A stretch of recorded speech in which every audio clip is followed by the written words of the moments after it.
Looking good. Everything's right. Right save. Correct. I'm gonna need a new memory card, I think.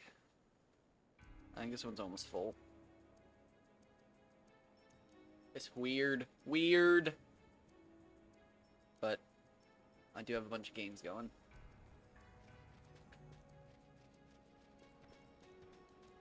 And unlike younger me, I don't just delete games when I'm done with them. I have a red crystal memory card. And as much as I would hate to spend like 40 bucks on one, it would be cool to get another crystal memory card, but I think I can get the same size memory card for $8, which is like 5 times cheaper.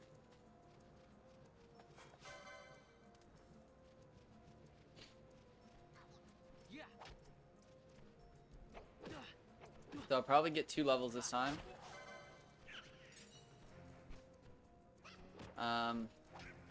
That's fine.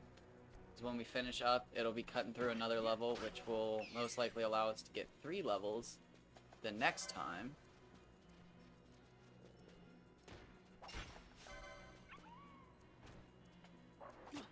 I bet we only have like 4 runs left. 4 or 5 runs left. 4 runs should put us at 50. Because if it's a 2-3, 2-3 kind of pattern. And then, yeah, we should be at 52. That it seems and feels like I knew what I was talking about, even though I had no numbers to back it up. Take a free high potion. Why not?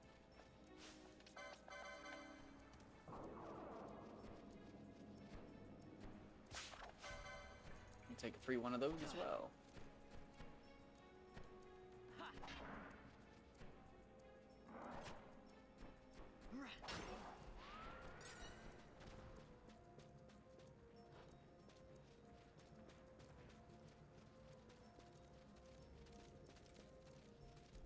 Oh, that's Fatalon. I don't think I can take him. He does spawn though. That's pretty interesting.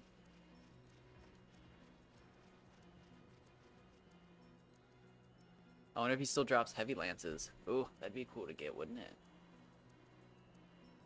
I usually get those in the Zodiac Age.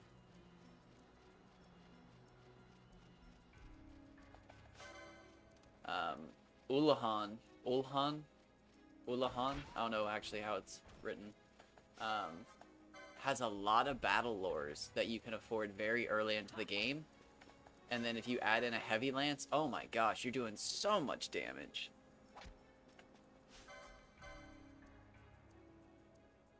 Shikari's a good choice too. I didn't see how much damage I just did. I'm risking it. I don't care.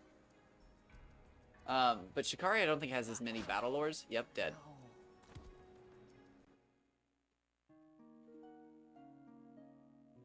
It had to happen eventually, right? I wasn't paying attention at all. Oh god, does that make me the Dusty Clown? Yeah, it's a really long game over.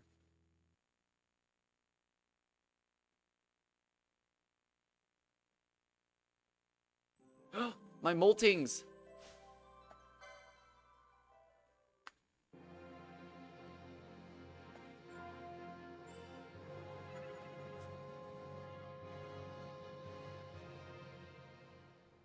I think the only ways Final Fantasy XII really could have gotten better was just some cleanup here and there, some quality of life cleanup.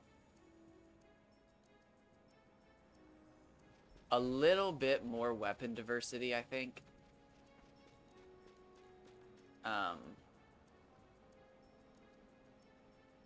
Like hand bombs, guns.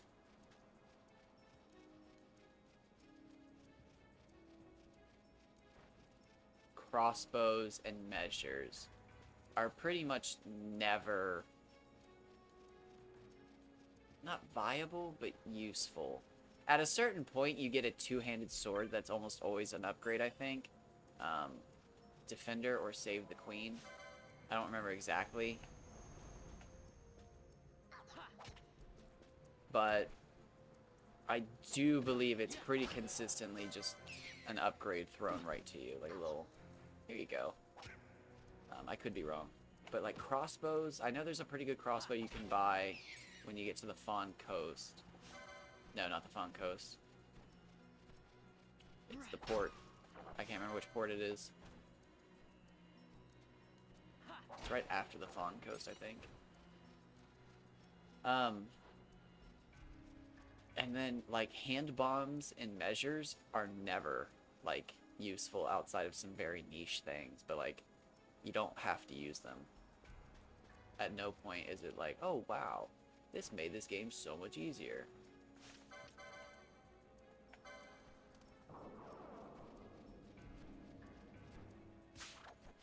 Huh.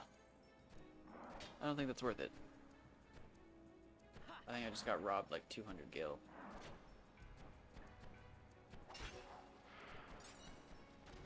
Oh.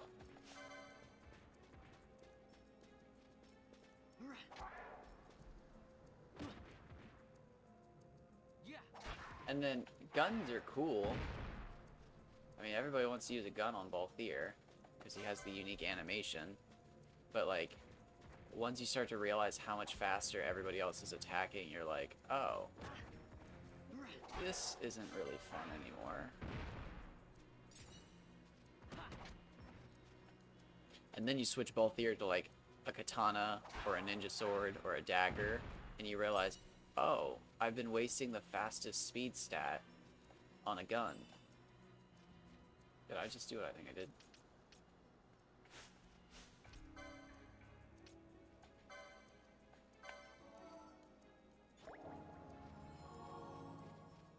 Yep. I'm gonna have to use them on me.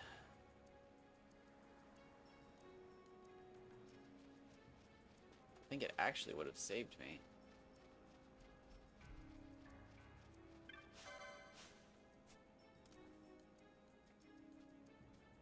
Smack him? Ooh.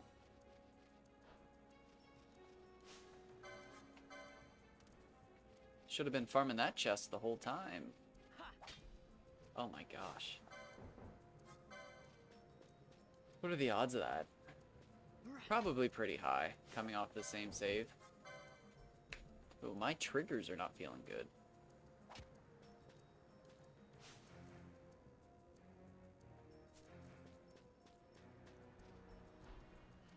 Alright, so I'm within range. I just need to do this.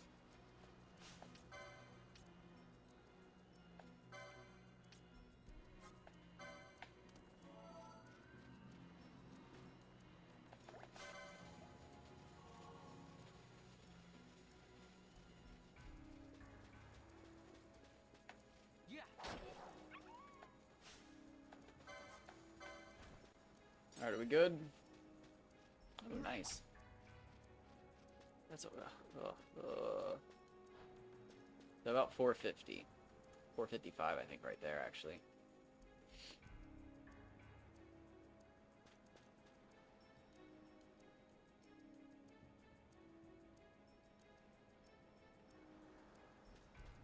So let's start another chain.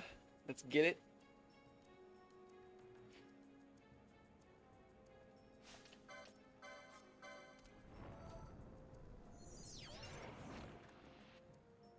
Another broken chain to start. We did pretty well the last one. We didn't get a lot of flame staffs, but we had 91 books. So, I mean, we did miss out on 3 or 4 drops. We picked up 1 or 2 golden of the second tier. So, I mean, it kind of evens out, but like at the same time, we missed out on more goldens than we did. Like, well, I don't know what to describe the other ones as. They're both golden.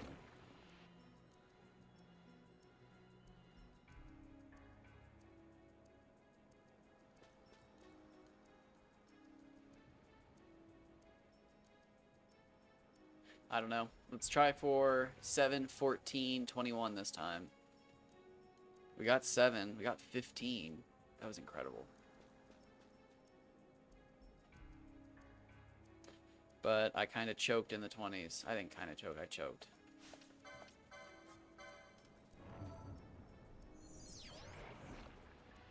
There's a pretty clear difference between choking and not, and I choked. If I could get a clean 21, I would be very happy. I'd probably back off a bit.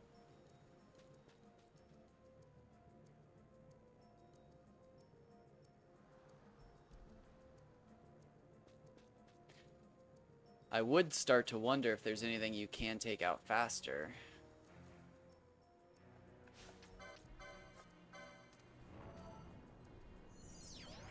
The only thing I can think of would be the, what are they, Mirror Knights and the Feywood?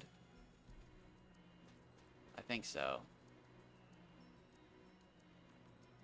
Because you can transition between the little save crystal area, either if you have the like boss beaten or not, you can just travel so quickly between those two areas. And they drop mirror mails, which sell for like 6,000 gil or something like that.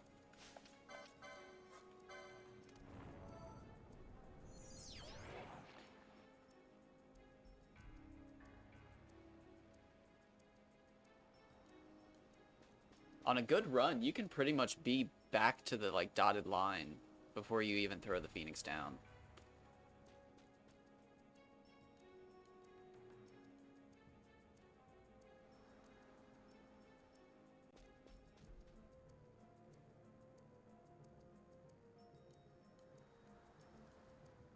But as always, we can beat him to the draw. So long as we just transition areas a couple times. And I think it helps that we're only on screen for a few seconds. Like, not even a second. I wonder what the game thinks. It's probably freaking out. I mean, obviously the game doesn't actually freak out, but...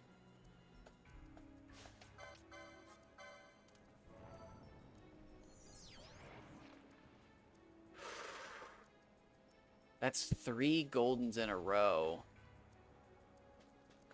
But no chain level? I don't like that.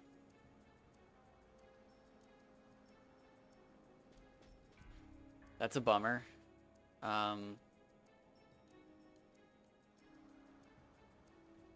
Dang.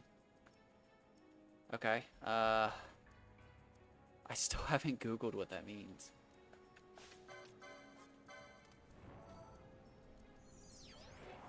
Wow, I guess I've had a couple hesitations that I didn't realize. I thought I was killing it.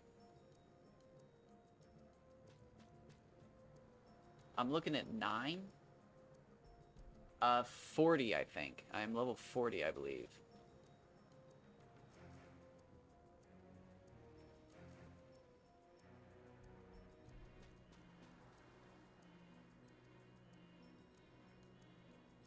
I think 35,000 experience away from the next level.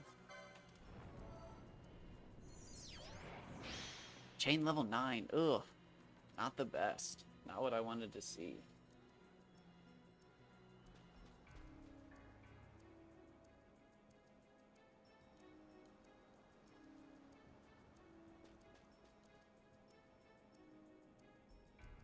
I'm thinking at level 52, I will be able to afford all the monographs.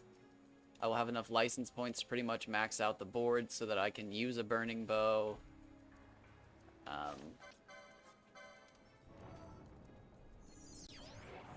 Not all sure what armors I'll unlock. I'll probably just go ahead and unlock all the way to Maximilian and Golden Skullcap, because those will be my end game armors. We'll obviously unlock Poison, but that's a super early license. And then we'll transition to farming Dive Talons till we get that one burning bow.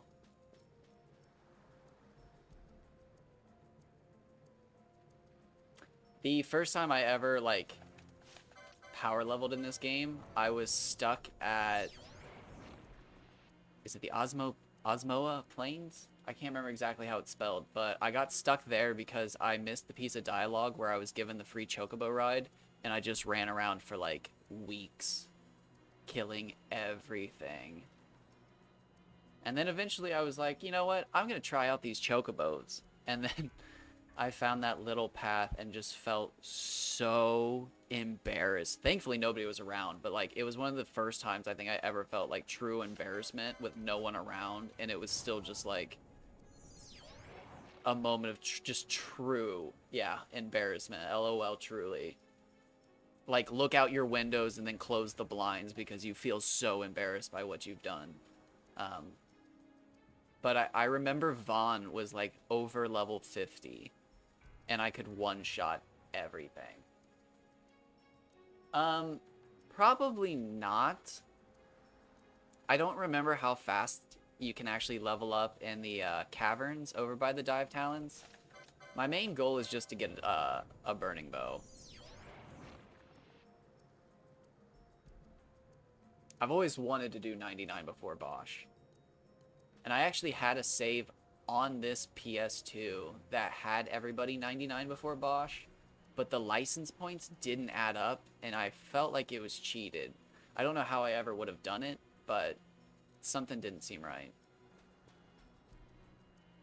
If I got to 99, it would have been through Dustia, and I would have had hundreds of thousands of license point most likely. But like, it had like a few hundred, so something just wasn't right about it. I'm not usually one to cheat, but at the same time, I don't think there are any just easy cheats for the PS2. So.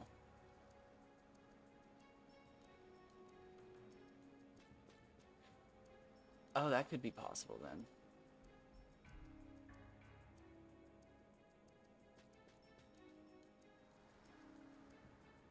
That could be possible. I'm assuming that's with Balthier in them or pre-Balthier in them. Probably pre, so it's easier. There's chain 15. That's not so bad. 15's not bad. How'd I go from 9 to 15? Okay, okay. So I can recuperate. Well, I shouldn't even say recuperate. I don't know what's going on right now. I assumed if I had a chain of 9, my next one would be 18. But let's get that last tier. Let's see how fast we can get it.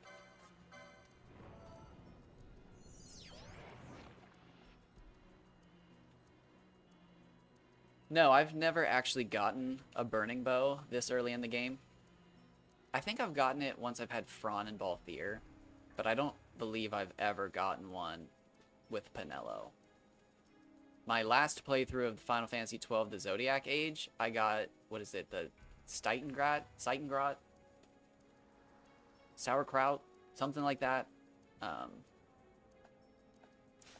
And honestly, it was a really cool bow, but like, I didn't think it was that overpowered.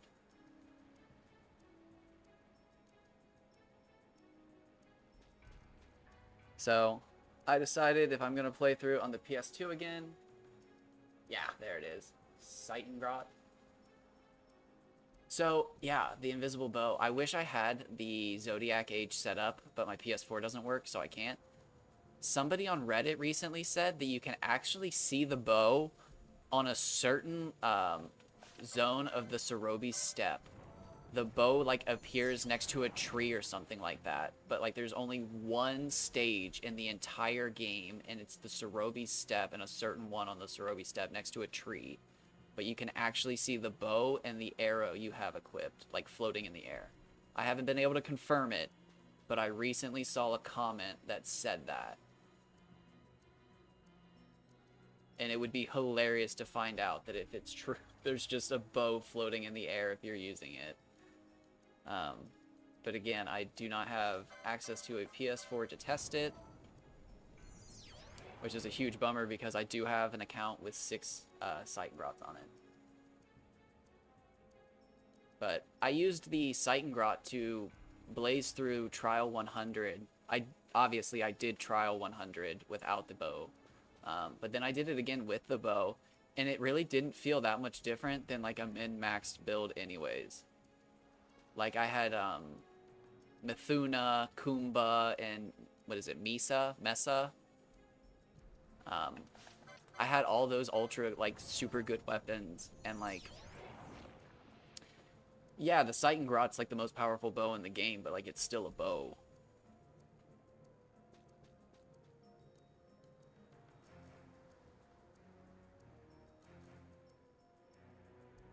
I only ever actually used the speed ups when I was grinding. I think I still preferred the game on like slow pace. When you speed the game up and you have your gambits set up correctly, it really like feels like a different game. It's kind of weird. See, I've never actually used either of those weapons in this game, and I'm super excited to do it. I haven't opened the chest outside of Dallon's. Once I get the burning bow, we're going to pretty much shoot to the Dawn Shard. Then we're going to do Patient in the Desert so that we can cross the Ester Sands river, get to the other side of the Damaska Ester Sands, and then enter the High Waste. What is it? The Morsfawn High Waste. And I mean, if we're level 50, we should be able to take down King Bomb and enter the Nebreus Deadlands and the Necrol of Nabudis and get the Zodiac Spear and some really cool gear. And then I'll farm Maximilians from the little Gorgons. I can't remember what they're called. And then I'll farm the Golden Skull Caps from the skeletons that spawned infinitely in the little secret area. And then we'll be so broken.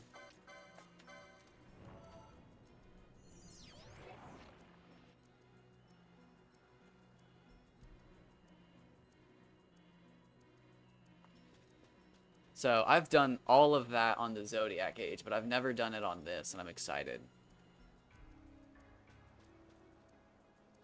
Oh, so that same playthrough when I got stuck in the Osmoa Plains or whatever it's called, and I finally did the thing with the Chocobo, I ended up getting stuck again in... I want to say... What is that place? Pharaoh's Ascent?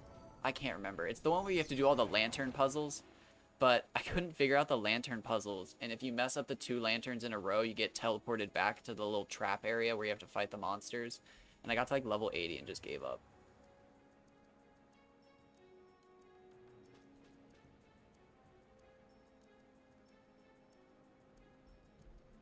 So Grand Mill, okay, that's like heavy armor 12. I would have to check what are the bonuses. I like Maximilian, and again, I don't know all the armors and stuff, but I like Maximilian because it has a speed increase. Chain level at 25, score. And it was an item drop. Bit of a bummer, but chain level 25. Nice. So that was a 9, 15, 25. That's weird. What weird numbering. I think I had 7, 15, 26 the other day.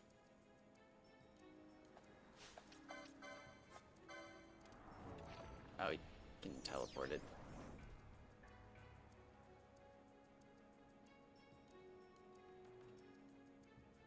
I'm not against chaining the Ghost Horse, but yeah, like, I think Maximilian has the speed increase. And again, if I'm that overpowered by that point, I don't think I actually need the defenses, but I will take that. So no more speed, on to need.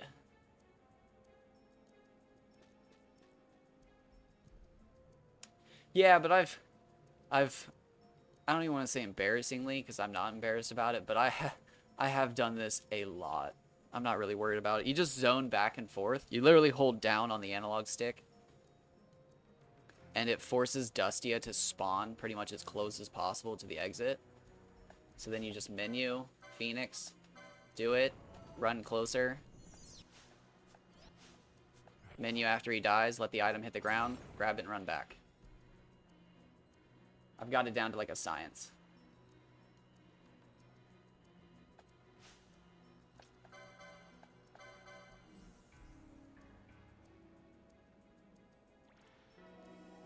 The RNG method. What is that? No, obviously, I have not. I'm embarrassed. Do you mean like the Rex RNG thing from Please Don't Kill Me? Like Rex RNG from the Zodiac Age, or is there, what do you, oh god, is there something I don't know about?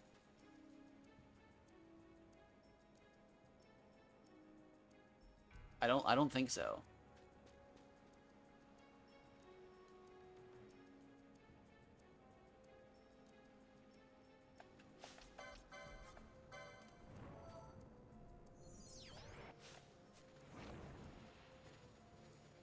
Any chest with a 100% drop rate. I have not.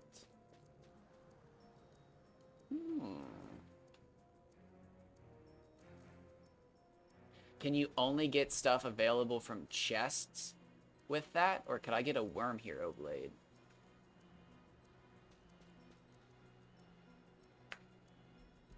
Because I'm going to be honest with you. I've never fished in this game. So I'm going to be really bad at it. And it would be kind of a little, like, more motivating if I already had the Worm Hero Blade before. I think I know what chest you're talking about. It's like it's basically the inspiration for the invisible chests.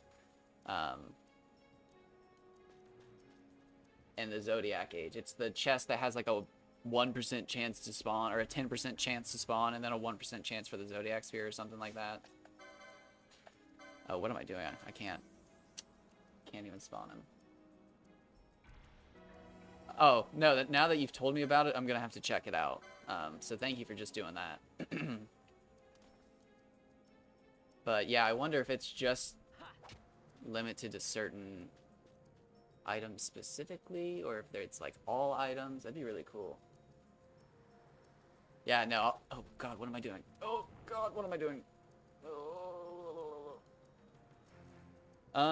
Okay, that was a screw up. God, could you imagine if I ran too far and I died? Now, he didn't materialize, so he should still be. Yep, he's close. So again, you just menu. Oh, he teleported. I hate when he teleports. You don't lose the Phoenix down, but it is a waste of time. Yeah, no, I'll probably do katanas on Vaughn, guns on Fron, and the Zodiac Spear on Balthier. It happens. Sometimes you screw up, but almost only counts when you're almost close. And I was almost close, so it almost counted. And I almost screwed it up, but I didn't.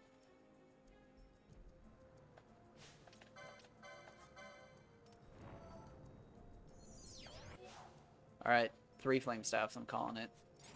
Oh, 2 books. So, I can't remember if they're only in the Zodiac Age or not. But when I get to the Dalmasca Ester Sands other half across the river, post Dawn Shard, I think I can get a free pair of Berserker Bracers. And that'll be pretty fun. I'm also pretty sure that I can get back to the Barheim Passage. Barheim Passage, whatever it's called. And I can get a Ninja Blade, which would be pretty sweet for that early in the game. I think. I will have to double, triple check. I still haven't done research on whether or not you can do the, Oh, God. Am I fast enough? I wasn't paying attention. Please don't die. That was almost a screw up. Oh, excellent. Thank you for verifying that. Would you know, can you do the, Oh, God, I don't even remember what gun it is. The Arctis or something like that? Where you have to steal like a wyvern wing from the Wyvern Lord or Wyvern Lord before you go into the Tomb of Wraithwall. I think that's a Zodiac Age only recipe. I don't think you can get that bizarre recipe that early in this version. I think they changed the recipe in the Zodiac Age. Arcturus. I'll never pronounce that correctly. Arcturus. Arcturus. Arcturus.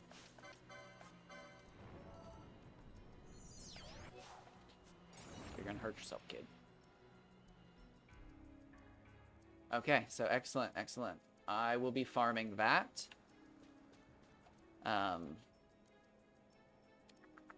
Do I want to farm the katana from the Urutanyensa?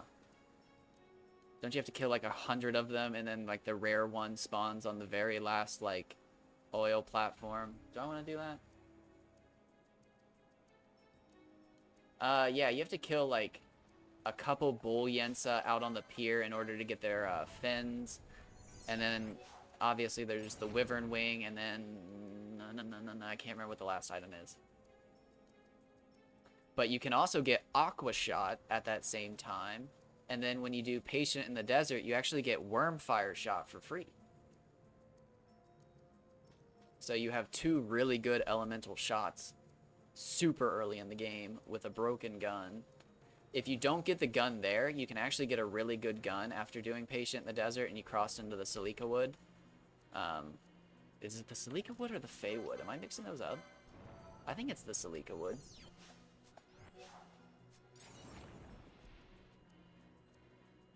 Yes, you got it. Nailed it. That's not going to be fun to farm. I forgot. God, no. I forgot that's the other item.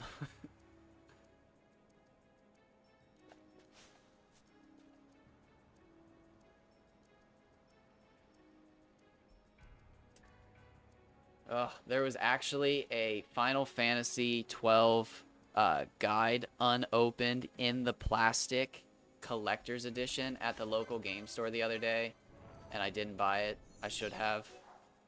I definitely should have, but I can't. When things are bought in the plastic, it makes me anxious to never use it, and I like to use things. I have been playing this game for a long time. Not very competently, but I've been playing it for a long time.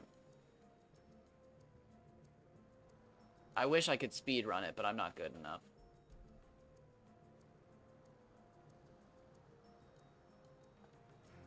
I'm doing like a slow speedrun. I'm trying to get a burning bow as fast as possible.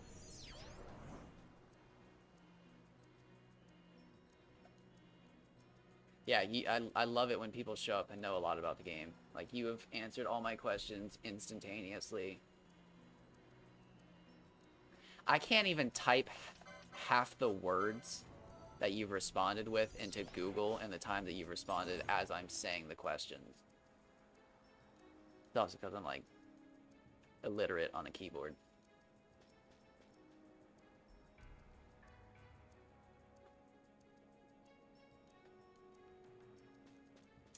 I was starting to do a new game minus playthrough, and then my PlayStation, it served well, but it only lasted like 4 years. I think 2 years of lockdown, my PlayStation 4 was literally on for like 20 hours a day. I was either playing games or while I was doing chores or something around the house, I had Hunter x Hunter like playing on Blu-ray. So like, it just ran for 2.5 years straight, and it just died. I'm sure you've heard the rumors, but like, it started to sound like a jet engine and then it just died.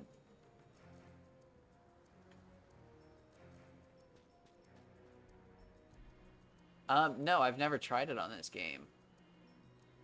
I did just catch his what's his oh, he's about to teleport. Whatever, get out of my face.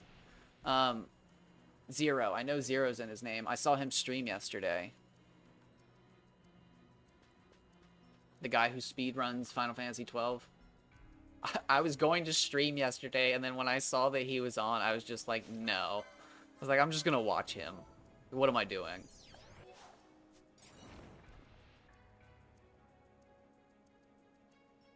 But no, I was starting to do new game minus on the Zodiac Age. And that's when I got the 6 Stightengrots.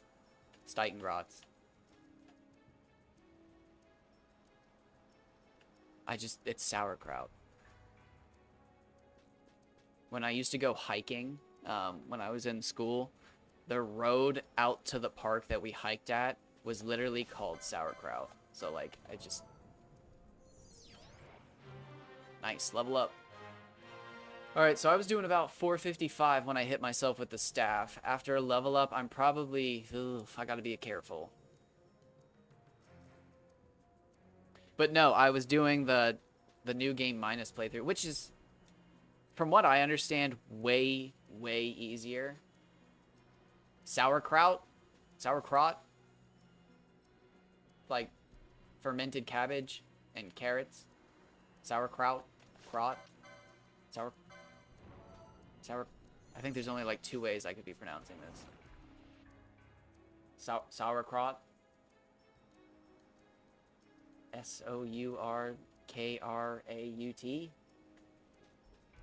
I was thinking about it. I haven't farmed any snake skins, but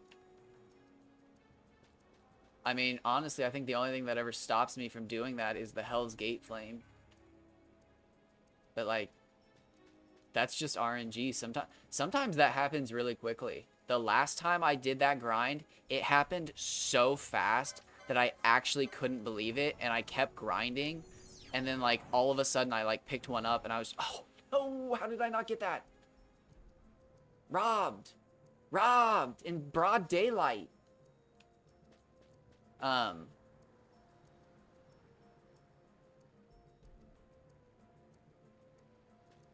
But like I kept farming for Hell's Gate flames and one dropped, and I remember like grabbing it and being like, okay, I should be close.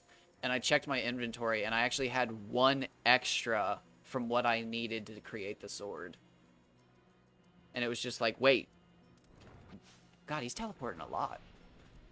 It was just like, there was a moment of realization where it was just like, hold on. What? So, from what I've read on game FAQs and Reddit, for some reason, the Hell's Gate Flame is like a poach item and does not actually get affected by chaining. It could just be some malarkey from people not getting lucky, but that's what I've read. And I have no way... Yeah, so from what I understand, it won't actually drop, like, more often. I might be totally wrong on that. Don't trust me. That's neat. But yeah, I was reading like a post a while ago and somebody was just like, it doesn't actually matter how often you chain them. And I think that's the post where I actually learned about negative chains. Where you can like kill different monsters every time so that you don't create a chain, and there's like actually a negative chain system, and the like more different monsters you negatively chain, the better items you can get as well. I don't know about that though. I think that's just like iceberg stuff.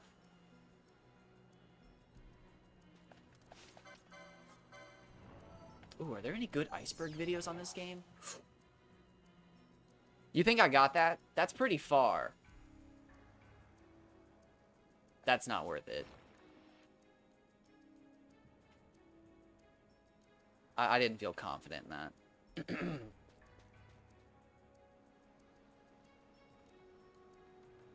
That was outside my jurisdiction.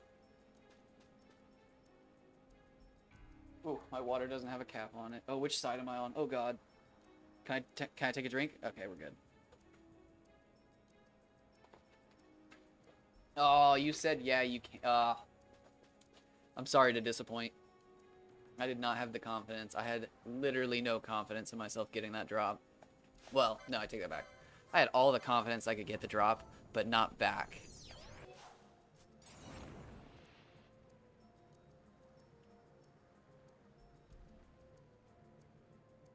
Is it 2 seconds? My anxiety makes it feel like either an eternity. Like, if I miss a drop, it feels like I had an eternity to grab it. But if I don't grab a drop, it feels like it's so fast. Oh God, what am I doing? Wrong side. I think I only have to do this 5 more times. And then, like, again, I can afford all of the monographs outright. I will have so much health that Penella will be able to just sit in there and help me kill Dive Talons. And I really want to try the new method that I was reading about, where you, like, chain wolves or something, and then you go kill the Dive Talons with poison.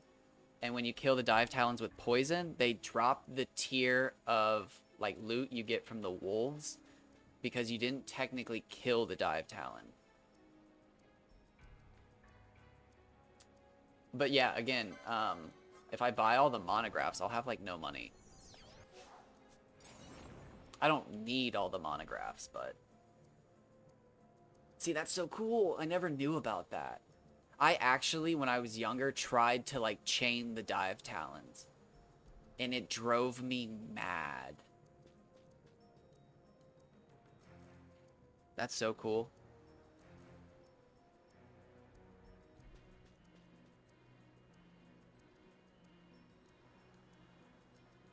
I did that on the Zodiac Age the last time. I got a diamond amulet and just ran around collecting knots of rust.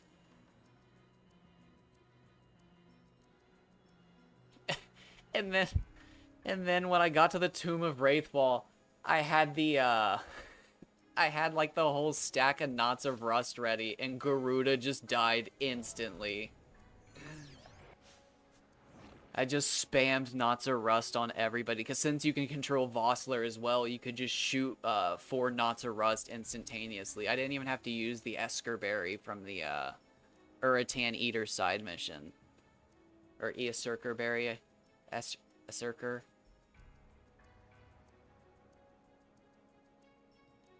I can't remember what it is. 3% chance we take those. 2% is where I call my sanity limit. Anything lower than a 2% chance, and I kind of get a little crazy. I'll take a 5% all day. 10% is easy money. 30% is a burn chance on Scald. And that happens every time.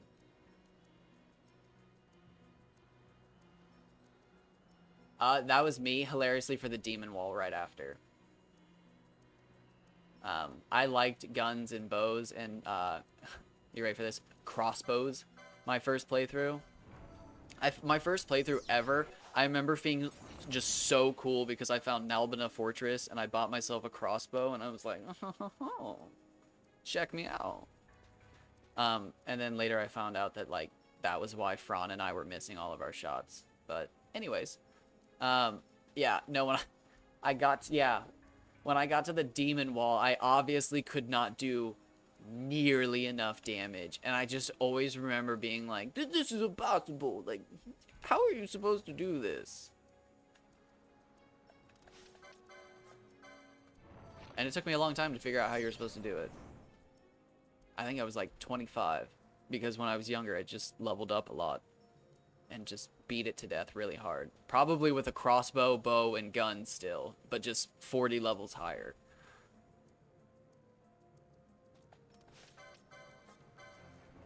It wasn't until later that I learned the nuances of strategy. Like the, what is it, reflect in arrow, cast it on yourself. You cast arrow on yourself, and every time it, like, casts it multiple times or something like that. You can also use, like, reverse or something like that.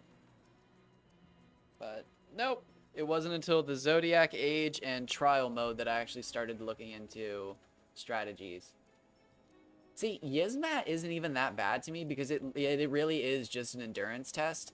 And with this game, if you can get your gambits set up to the way you like them, you literally can just set the controller down and kind of watch the health bars.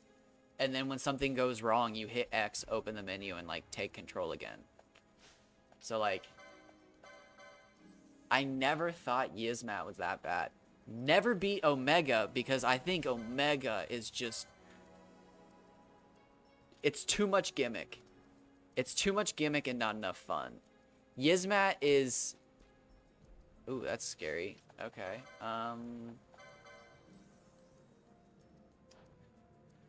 Alright, so obviously my magic... Okay, wait, hold on, what's going on here? Am I taking less damage than I was expecting?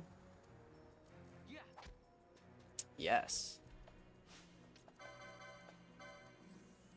I was expecting to take, like, over 400.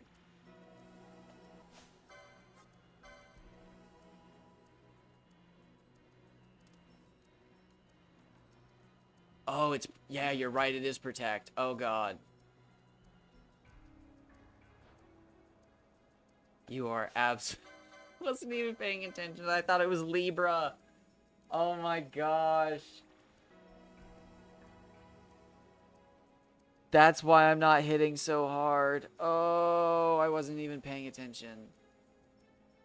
There it goes. Okay. If you wouldn't have said something, I'd have keep doing it. Oh, that's what I get for having Libra.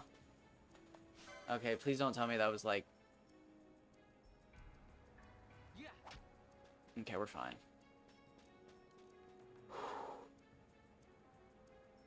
I never used decoy when I was younger, and then once I got the Zodiac Age and kind of got a little more into the strategy, it blew my mind that I played the game so much without decoy.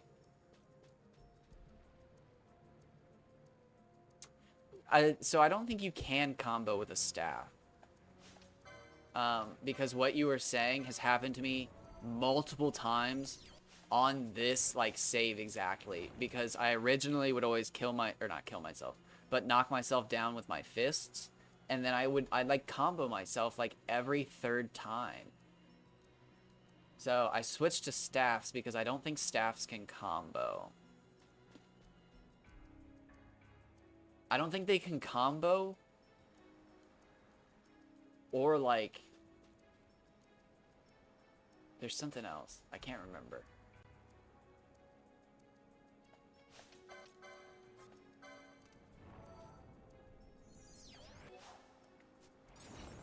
Yeah, no, one of my first Chains of Dustia on this playthrough, I like 4 or 5 hit combo myself, and I was just speechless.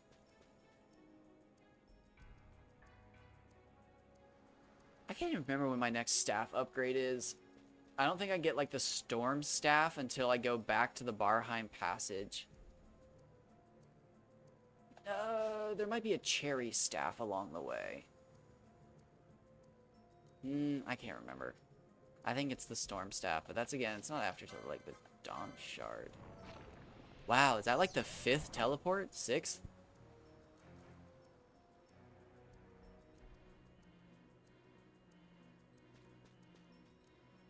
I never use rods. I think rods are like severely underpowered.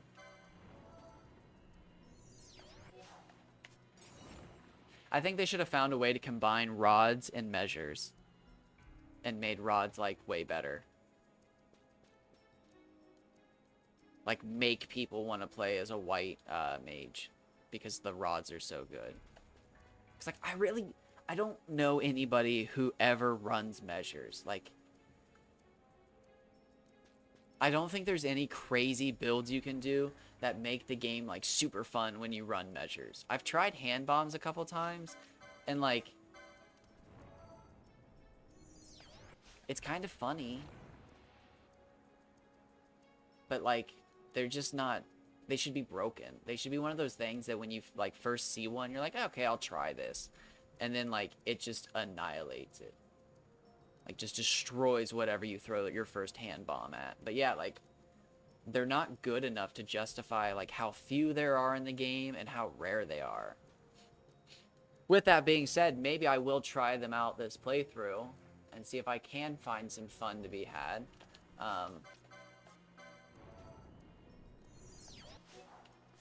When I was, like, young, like when this game first came out, I thought we were going to get a character on our team that specialized in hand bombs, but nope.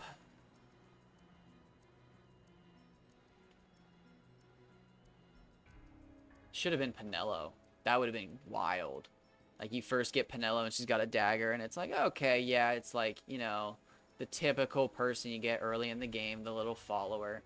And then when she joins you the second time, she's just rocking a hand bomb, and it's like, oh. Hello.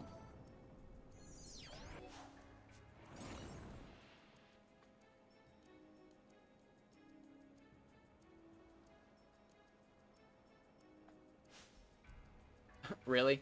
Well, maybe I'll try it. Specifically. Do I have Protect again?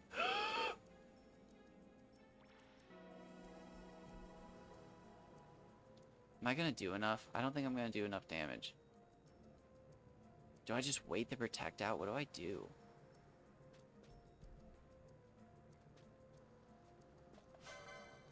Nope. Oh, what am I doing? What am I doing? Oh, I just blanked. My mind blanked. I was like, oh, I'll just get in a fight with this wolf and have it slowly knock me down in health. My God.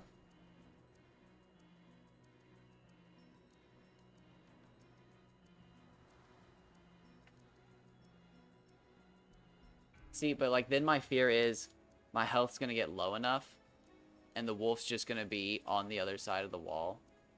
Because like I'm not gonna be able to lose the wolf fast enough. Should I just wait it? I'm just gonna wait it. Can't last that long, right? I was about to pause and then check to see how many license points I have, but that would pause the duration as well. Could you imagine getting a 99 chain on Dustia and then dying to a wolf because you forgot it was over here? Yeah. I can, and I would be devastated. I can imagine myself doing that and being so devastated that I don't play for like a week.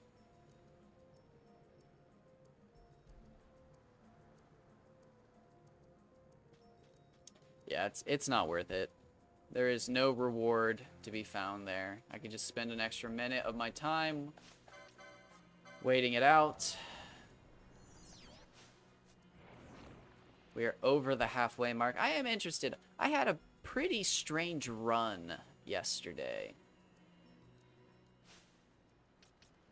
I didn't get that many flame staffs, and I wonder how many I've got this time.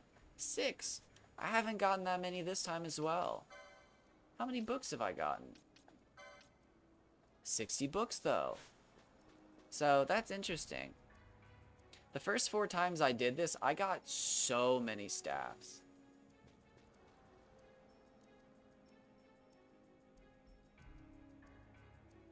Do you not save in between Dustia runs? 2 hours?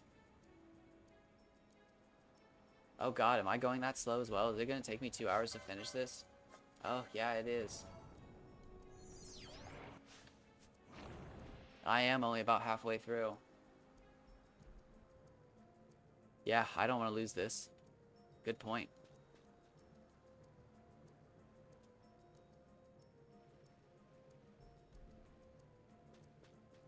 I didn't realize it took 2 hours to do this. I just hop on and do it. Save, hop off, play something else. Do it again.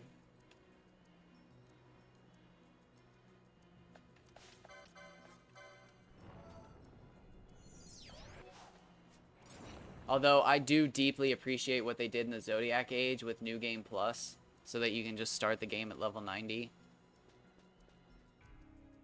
I think it takes some of the fun out of the game, but I don't know.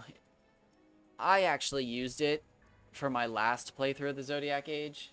Well, no. My last Zodiac Age playthrough was New Game Minus. Before that, I used New Game Plus because I was like, wow, I want to try all these new builds, but the PS4 doesn't have license board resets yet. So I'm going to have to restart the whole game. Yeah, the trial mode, I don't know whose decision it was to add that, but it was brilliant. I really wish I had the international version of Final Fantasy X-2 with its trial mode. I can't remember what it's called in X-2, but I have the original version of X-2 that doesn't have it.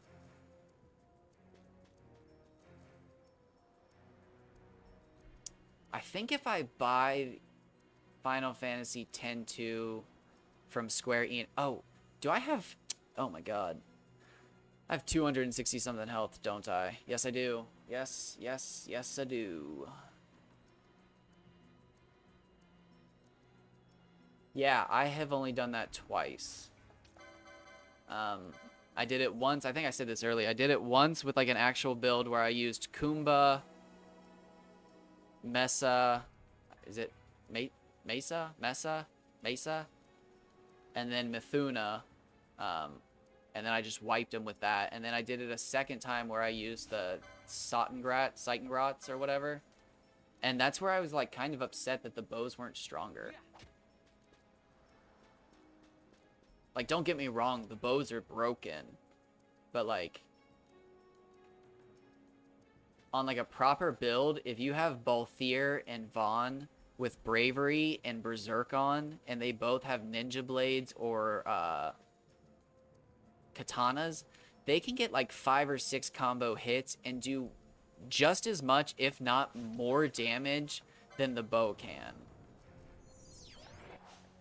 Now again, don't get me wrong, the bow's broken. The bow's really good. But like, it can't combo, it can miss. And unless you're playing on the PS4, there's really no chance of getting just one, let alone 3 of them. And then again, I got 6 of them on the PS4 because when you figure out how to do it on the PS4, it's so easy to replicate it.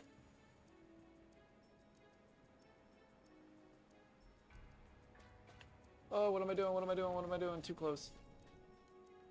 Oh, I think I just ruined that one.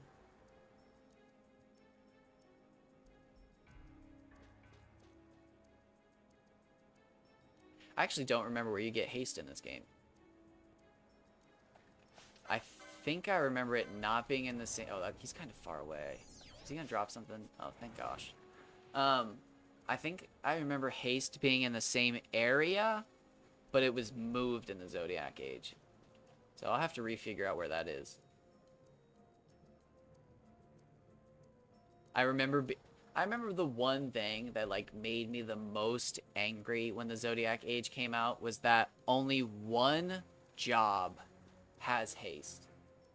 Who is your favorite Esper? Like, to actually use, or just like aesthetically? Because to actually use, I think it's just Zodiark. But aesthetically?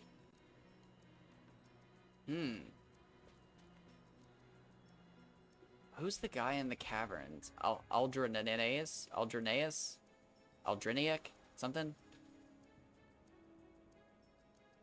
Who's the one in the sandy cavern? I can't remember. Aldrinalak? That's the one in Barheim Passage? Is that the one that casts death? It's like 2 creatures together. Aldrinalaic? Aldrinalaic? I'll never say that. I should be punished just for attempting.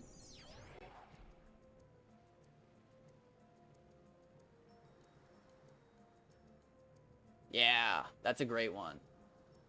That one actually scared me the first time I like encountered it. I just remember being like, wow, there's so much to explore here. How did I not know about all this? This game has so much to it. And like, I entered the room and just remember thinking to myself like, oh my god, how many chests have I opened? How many chests have I opened and not saved? I passed that save. Why did I not save? That save told me this would happen.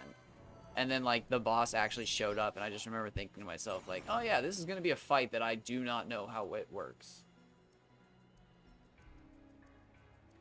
Oh my god, what's the bat that's... There's a... Bloodsteel? There's, like, a certain hunt in that same part of, like, the mines. And I remember being, like, completely blown away with how dangerous it was. What is it Bloodsteel? Something like that?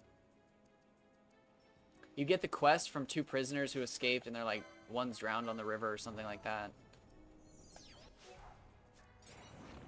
There we go. There's some flame staffs. Bloodwing. Ooh, that makes me want to play Borderlands. I should play Borderlands again. I only played it for a little bit and then I quit. I should actually go back and finish it.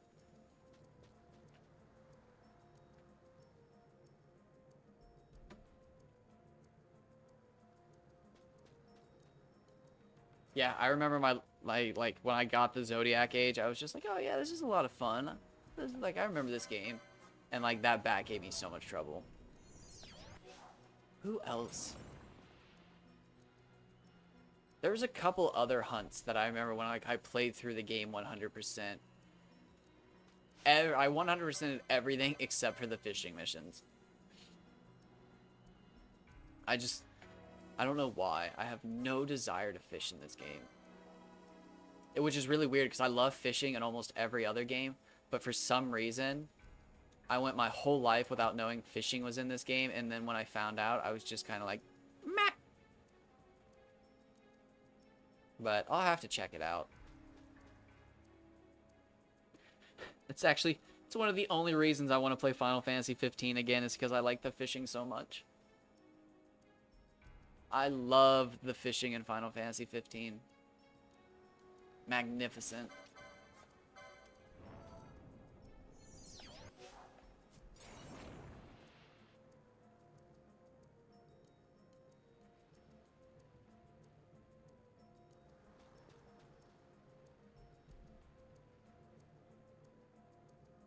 I actually can't tell if you're talking about Final Fantasy 15 or the fishing minigame.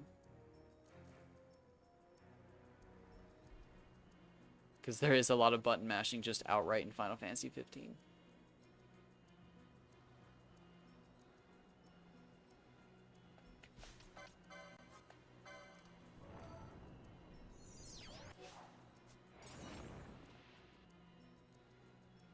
I'd actually like to play through Final Fantasy 15 with all the DLC. I played Final Fantasy 15 for 88 hours straight. Oh, is it really just button mashing? If it also involves memorization, I'm probably not going to be good at it. No bueno.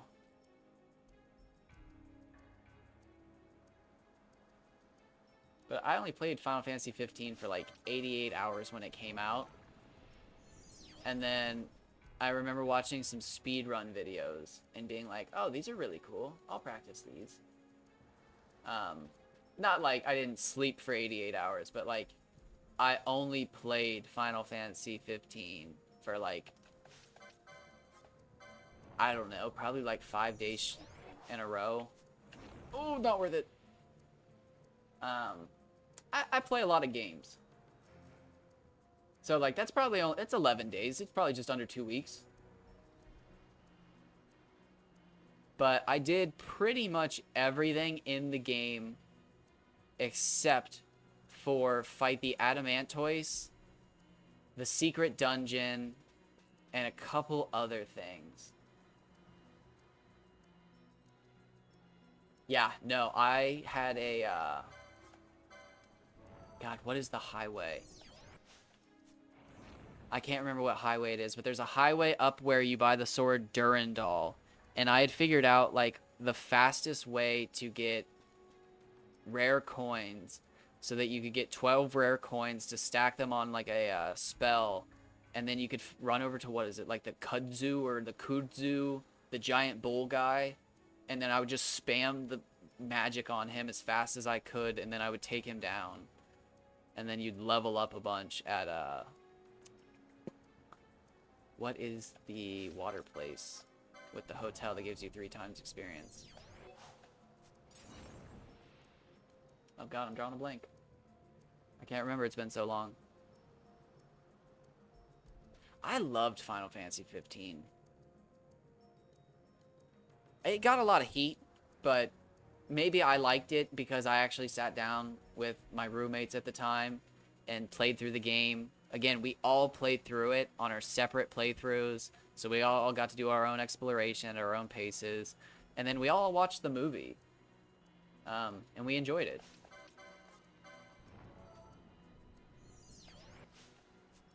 But it got a lot of flack. Yeah. Many people don't even like this Final Fantasy.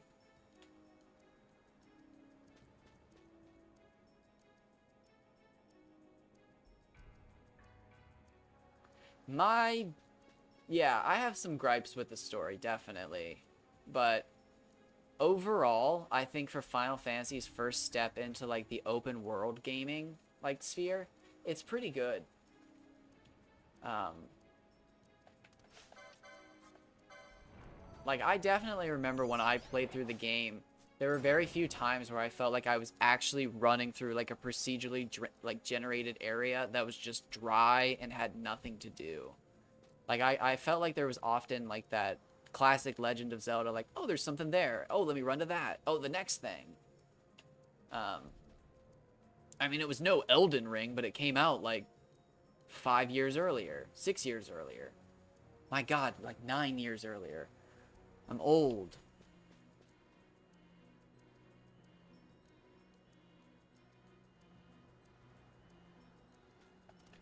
Oh, Jesus.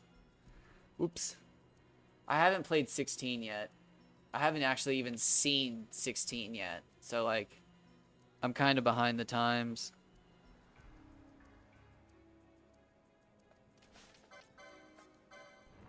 I don't remember having any favorite songs from 15, but I definitely remember, like, at no point did I mute the game. I usually remember when I have to mute a game.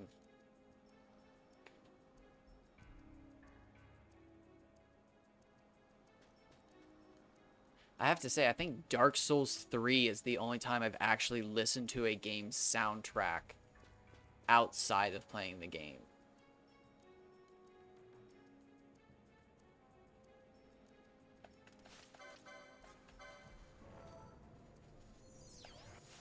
I actually like that they tried something new with the franchise. I know they're going in a weird direction that not a lot of fans like, but I like that they're trying stuff. I didn't enjoy Final Fantasy VII Remake. I only played the very first part, but I didn't like it. Yeah, but like the Nameless King slaps. I'm gonna be real with you. I'm too big of a chicken shit to play Bloodborne. It's a bit too scary for me. I beat it once, and that was enough. And I used Ludwig's Holy Sword and the cannon. No shame. No shame in my game. I don't do creepy. It's not even so much that it scares me. It's just when my anxiety gets turned up to 1, it snaps to 9.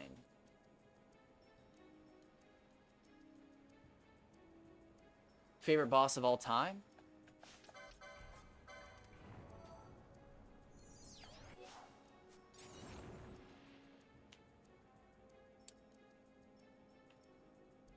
I liked, who's the one in bandages? I feel like it's a werewolf wrapped in bandages. Actually, I feel like it looks like one of the, Elden Ring werewolves that, like, the T-Rex wolves wrapped in bandages. I can't remember what boss that is from. Is that Ludwig? Is that the one wrapped in bandages? I can't remember. I've literally played that game once. It's just, I can't do creepy.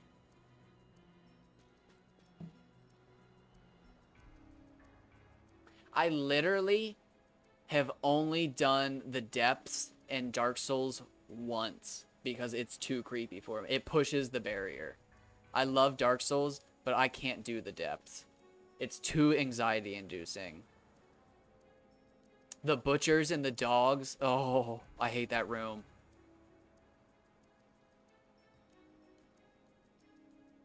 I'll have to go back and look. That doesn't sound right.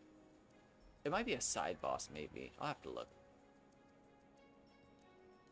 Ooh, who would be my favorite Soulsborne boss?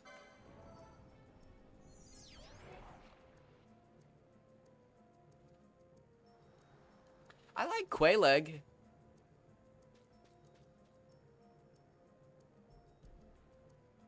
That's a great one. That's one of those ones that the first time you play the game, you just think, like, this is stupid. This game's so stupid. And then, like, when you get good, finally, you realize that it's one of the easiest boss fights in the game, and it's super easy souls and a really easy boss weapon early game, and it like becomes your favorite for like a little while, and then you're like, ah, no, there's better weapons. But it's one of those boss fights that like the first few times you do it, you just think it's so unbeatable, and then you realize how slow she moves. Oh, that's a good one. I remember when that DLC came out. And everybody was so hyped that it was a 3-phase boss fight. However, I preferred the boss fight that was like I think, was it technically a secret boss fight? The one that was hidden below the guy with the 2 wolves? That boss fight on New Game Plus 7 is insane. What is that boss's name? It's like a little knight with 2 giant wolves. That is probably my least favorite boss fight, but at the same time, the aesthetic of it, I loved it. But I remember trying to beat it on New Game Plus 7 when the DLC came out and just wanted to pull my hair out. I think Madeir is the first time I've only beaten a boss by cheese.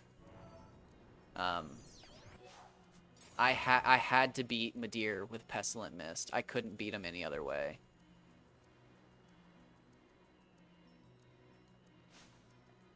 Man, what are the odds that we've had Protect every time that we've had extra health?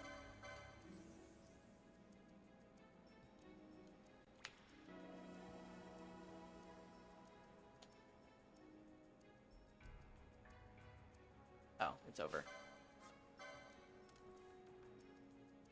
Well, yeah, Quaalig's probably my favorite. I've actually never beaten Dark Souls 2. I would like to do a Dark Souls 2 playthrough, but I would like to have somebody who knows the game quite well. I would actually say better than pretty well, quite well. Because when I play games like Dark Souls, I really like to dedicate to one weapon. It's not that I don't like trying a bunch of different weapons. It's that once I start to upgrade, I'm well aware that you only get like 1 Smithing Stone 7 or 1 Titanite Shard 7 or something specific that really cuts you off from upgrading a bunch of weapons. Well, that's a bit of a bummer. I wish I could have grabbed that. It's a nice screenshot, though. Yeah, I didn't like it when it first came out because I was like, Dark Souls too bad. But, like, on retrospect, I literally just listened to the haters. Because my first impression of the game was absolutely amazing. My first was Dark Souls. Then Dark Souls 2. Then I think I played the first 2 bosses of Bloodborne and just decided, like, I didn't like the game. Not that, like, I didn't like the game, but it was too scary. Then I played Dark Souls 3. Then I had to go back to Bloodborne because everybody was like, oh, I prefer Bloodborne. So I went back and actually played Bloodborne and beat it. But, like, I genuinely can't remember anything else about the game besides getting the cannon, finding the doll and selling the doll's outfit, and then getting to Garmin. Is it Garmin? Whatever it was. And then it was just like, why isn't the moon present spawning? And then, like, I realized I had missed the most difficult umbilical cord in the game to get, and it was just like, oh, I'm done. I'm gonna be real with you, since it's just you here, and nobody might ever watch this video, but, I don't give a shit about Sekiro. I like RPGs where I can build my character and do different things and, like, experiment. And it just doesn't look like my kind of game. Like, if I can't do a gun build, and then a sword build, and then a 2-handed sword, and then a magic build, and then, like, a faith build, it's just not really interesting to me. And Sekiro just doesn't have that. I mean, it looks cool. I've watched all, like, the boss fights and stuff, but, like, for me to have actually played it, it just... meh. Like... I enjoy it when I can do stuff like this, and it's just like, oh, I got a flame staff, a super like, it's the successor of the, Okay, yeah, so that's probably why I have no interest in it. Everybody always tries to shoehorn it into like the Soulsborne category, but like I just can't accept it because, again, like at no point in the game can you. I'm assuming I might be wrong on this, but can you farm like a mini boss and get like a rarer sword that you're not supposed to get? Like I'm pretty sure everything is like more action RPG-esque. But even then, like action RPGs still have like it's just not my type of game. Call me a hater, but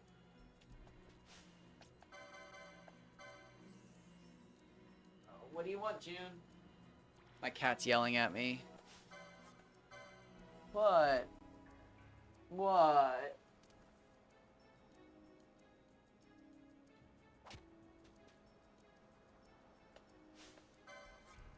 Oh, jeez. Okay. I wasn't paying attention because I was petting my cat. What?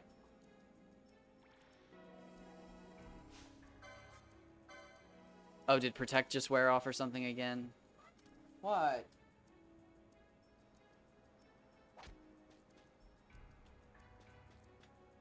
But, like, that's the thing, it stinks, because, like, I obviously, I think the snake boss and the koi fish boss are super cool, but, like, I just genuinely don't think I would enjoy 95% of the game. Same thing with Armored Core. I had Armor Core 3 for the PS2 the other day in my hands, and I just decided not to buy it. I wasn't going to risk the rest of my chain on that one item. I could have, but no, I respect the heck out of From Software, but I mean, if it's not a Dark Souls game directly or Elden Ring, it's really not for me. I really don't even like Demon Souls that much. Although I will say, I think the biggest problem with Elden Ring is that it didn't take enough from Demon Souls, and that when they included the Crimson Tear Flasks or whatever, they missed a huge opportunity in not bringing back Full Moon Grass, because you could have explored the world and picked up like Crescent Moon Grass and Full Moon Grass around Elden Ring, and it would have felt way more natural than drinking from a tear like flask. The Tear Flask was just straight up ripped from Dark Souls. Everybody knew that. But like, if you would have started Elden Ring and literally had to explore the world picking up Crescent Moon Grass and stuff, people would have been like, oh my god, this grass is related to Ronnie. See, yes and no. I think Elden Ring gets easier exponentially. Personally, I think Elden Ring's one of the hardest games. But, I mean, to a T, more than any other Souls game, you learn from your mistakes. Everything you learn, every second you're learning in Elden Ring, puts you so much farther than every other Souls game that it's just ridiculous. It feels easier because, again, you're just learning so quickly. I mean, everybody fought the Tree Sentinel when they first walked out. And how many people do you think actually beat it? But, like, again, you can make Elden Ring. When I first played through Elden Ring, I told myself I wasn't going to put any stats into Vigor until I had, like, either maximized Intelligence or maximized Mind. And I made it all the way to Godfrey. Godfrey?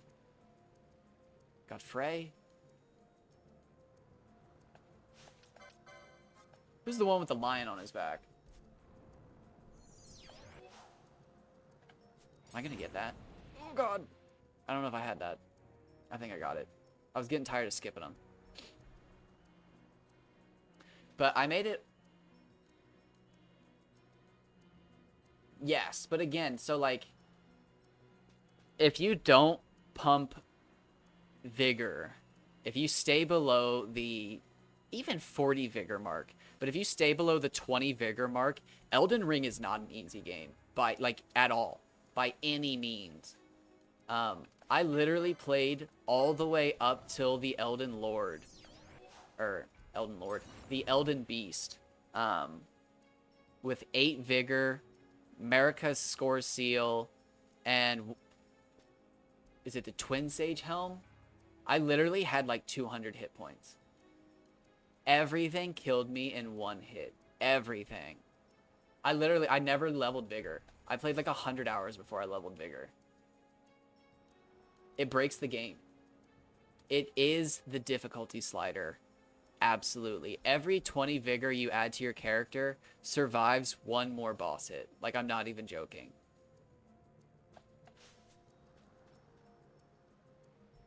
And then I think it soft caps at like 68 or something like that. But yeah, every 20 vigor you go up, you can survive another boss hit.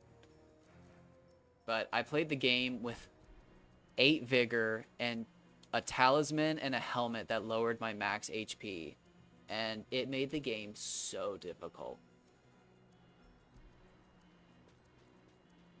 When I finally beat the Elden Beast, I have no idea what my vigor was. But I tried to beat it with 8 vigor my first time. Actually, I remember being so mad that I gave up, started a new character as a samurai, beelined it to Caelid so that I could grab the 2-handed greatsword out of the back of the carriage that's by like the giant albino wolves or whatever. And I grabbed it and started farming the somber smithing stones around the map. And then it just like dawned on me. It was like, no, this is not right. I have to try again. So I went to YouTube. And again, this is like 4 or 5 days after Elden Ring came out. And I went to YouTube and it was filled with people discovering the meteorite staff and rock sling. And I remember getting the meteorite staff, rock sling, and like all the way back to the Elden Beast, basically. And it was just like blowing my mind how different the game was. And then it was like 2 days later that people discovered Azure Cannon or whatever it was, Azure Comet. And it just, everybody suddenly didn't respect mage builds for like 6 days.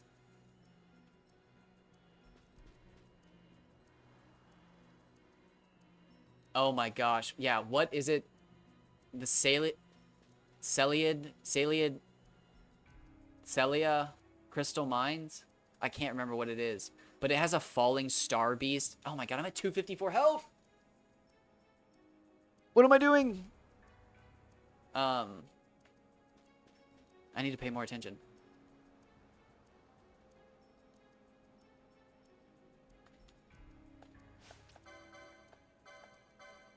But there's a falling star beast inside one of the dungeons. And when I only had 8 vigor, I literally remember being so mad at one point that I grabbed my hair with my like fingers like in anger and just remember like the pain being so intense that it snapped me out of like whatever little hissy fit I was throwing. But it was just like I was so mad that somebody would put a falling star beast inside of a freaking like 20 by 20 room. And like, oh my god, I just remember like pulling up Reddit and typing out this like entire book. And then just like as I was getting ready to hit post, just remember thinking somebody saying like, oh, get good. And just deleting the whole thing and screaming. I had like a whole manifest about how they were like, they said that they would never make another version of the Bed of Chaos ever again. And then I could just like picture people saying, get good. And it was just like, don't. Just don't feed the troll. And then I screamed again, probably. Yeah, right? I just remember, like, walking into that room and seeing the falling star beast wake up and being like, wow, that's a cool looking boss. What is this? And then just, like, slowly delving into, like, insanity as I'm like, well, how are you supposed to dodge that? How are you supposed to dodge that? How do you dodge that? There's no way you can dodge that. And, like, when I finally beat it, I remember like having a full health bar and all of my crimson flasks and just thinking to myself like, they let me win. They let me win. There's a soft cap. If you die to a boss 50 times, they let you beat it. And just like I had no feeling of victory or celebration after winning, and just being like, I hate this. But no, I loved Elden Ring. Nice. What did I do my second playthrough? My second playthrough, I did dual wield magma blades, and I'd still say to this day, that's my favorite thing in Elden Ring is dual wield magma blades. And then new game plus, I did a bleed build with, what is it, Rivers of Blood, and I was just like, this is like hilarious. So new game plus 3 or 4 or whatever, I got all of the best bleed talismans and did another playthrough with Rivers of Blood with like the talisman that did bonus bleed damage, or you did bonus damage in the proximity of bleed or whatever.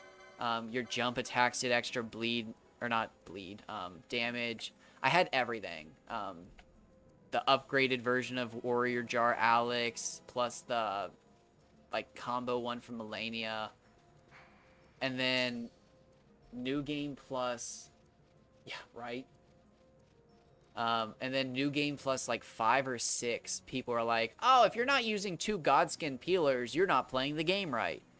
And oh my god, if you've never used 2 Godskin peelers, it's the dumbest thing ever. It literally, if the boss isn't resistant to bleed, they just die. They just outright die to 2 Godskin peelers. Now, obviously, you can't get 2 Godskin peelers unless you're on New Game Plus, but I'm sure, I can't remember that one pull blade. There's the one pull blade with blood infused to it. I'm sure if you got that in the Godskin peeler, it'd be just as good, but since they hit 4 times while you're in the air, it's just broken. It's literally just broken.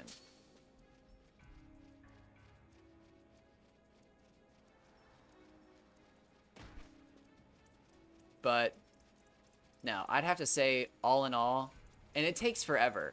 And again, that's one of my favorite things in gaming, is when you find a weapon that's just like, oh, I've got to have it. And then you like try to get it and you're like, okay, what's the deal here? And you go on Wikipedia, and Wikipedia is like, oh, it's a 1% drop rate from these enemies. And you're like,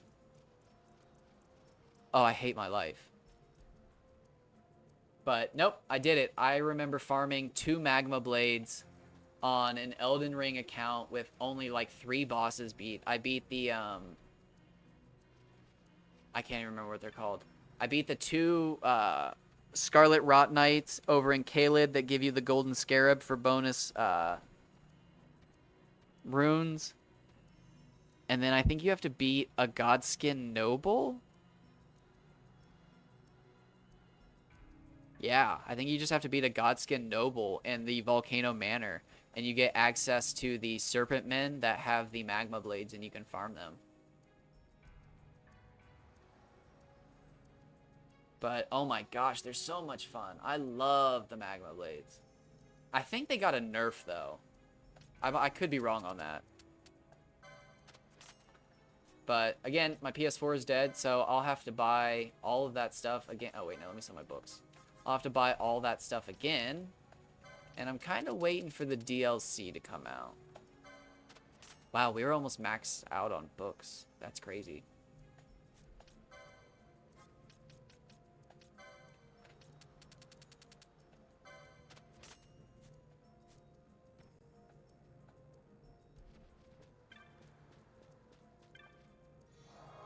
I'm going to save. Give me 30 seconds. I'm going to run out and make sure my cats aren't eating stuff out of the closet, because it's rare that my cats come in here and meow at me and they're not running distraction for the other 2 cats.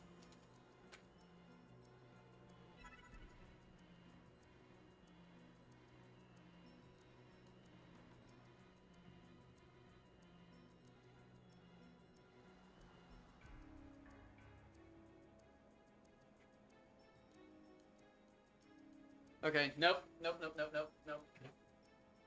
She was Complaining because the other cats have sunspots and she does not. She does not have a sunspot. Classic. Classic. Oh, God. Freaks. Bunch of freaks chasing me like that. Won't look me in the eyes.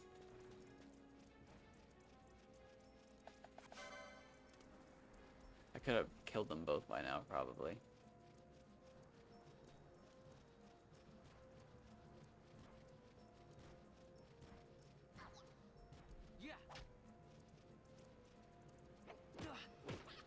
I know it's a tiny thing to complain about, but if this game ever gets like a remake, like a big remake, like they did to Final Fantasy VII, I always thought it was lame that when you get new armor, it doesn't change the way the characters look. Like, I definitely think the characters look alright in this game, but I think it would have been so cool if they actually changed the way they look.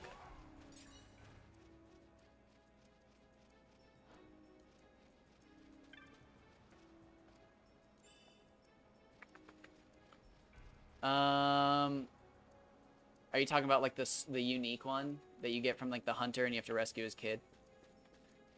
Because I do like that one. That is a particular... What is that? The Fawn Coast? No. Past the Fawn Coast, right? Where is that? You're talking about the one with like King Onion, Queen Tomato, and all that stuff? Yeah. That is a good one. This game has so many recolored enemies and reskins, but it does it so well. That was, again, that's one of, like, I probably have 3 complaints about Elden Ring, honestly, and that's one of the other ones. Is, like, they didn't do reused bosses right. Final Fantasy XII is, like, 2 decades old, and they used reskins so well. I think Elden Ring would have been a bigger game if they could have shaken that accusation of reusing assets too much. And again, all you have to do is change a color and a couple facial features, and it's enough that most people don't care. But in Elden Ring's case, people held it to too high of a standard, and they cared. Alright, now that potion's gonna cause problems. Oh god. Yep, I might as well just do it now. Get it over with. I don't feel like fixing it.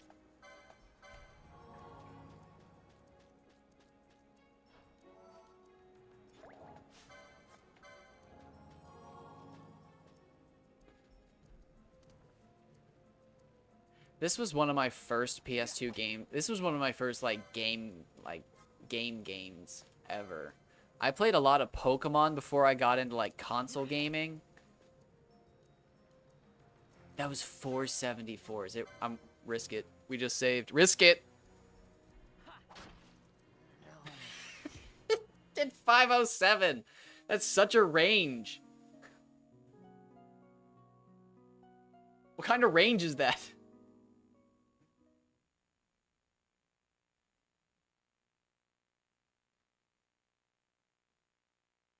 That's why you save.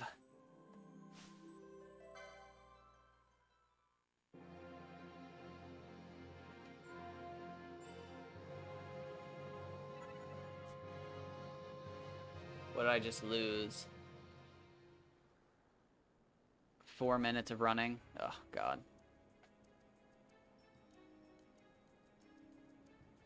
I will say, not everybody dropped an item after I killed him.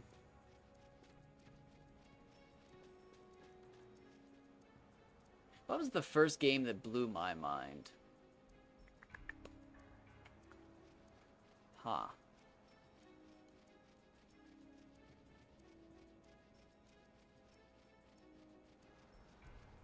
Probably Skyrim. It's a little generic, but I think Skyrim was the first game that I actually was like, wow, I can't believe they've done this. Yeah.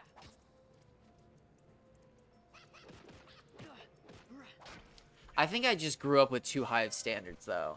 Because, like, my first two PS2 games were this and Jak and Daxter. And, like, Jak and Daxter is just wild.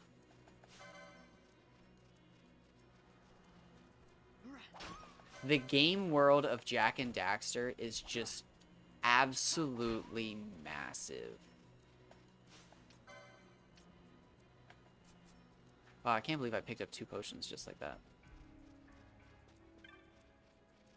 Let's risk it. 1 gil. $1, Bob.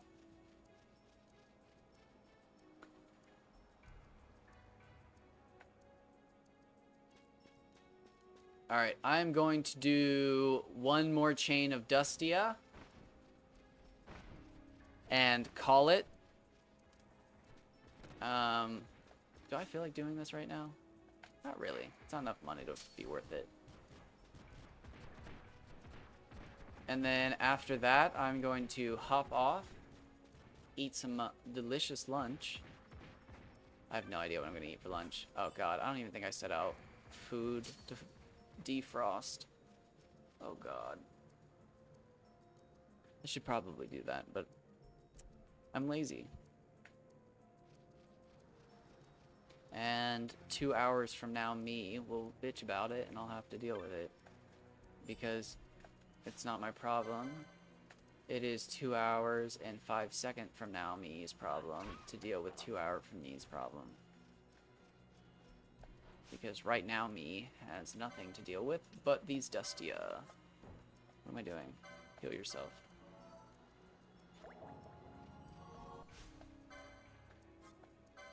It wasn't anything too exciting. I was just gonna have some hamburger. Little hamburger. I don't actually eat hamburgers on like a bun. I usually just do like a tortilla wrap with like lettuce, tomato, bacon, and all that stuff. Mayo. Wrapped inside the tortilla. Not that I don't like a good sesame seed bun on butter, toasted. It's delicious. I just think it's easier to have a tortilla on standby. It's like a hamburger wrap. I mean, it literally is a hamburger wrap, but like a burrito. Mmm, steamed hams.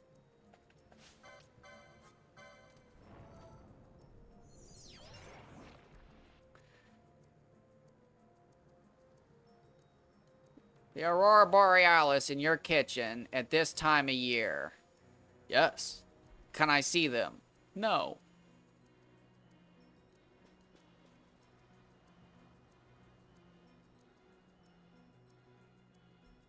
But this should put me at level 45. At level 45, I feel kind of confident that I might be able to beat the Dive Talons. So after this, if we do get to 45, I'll probably save.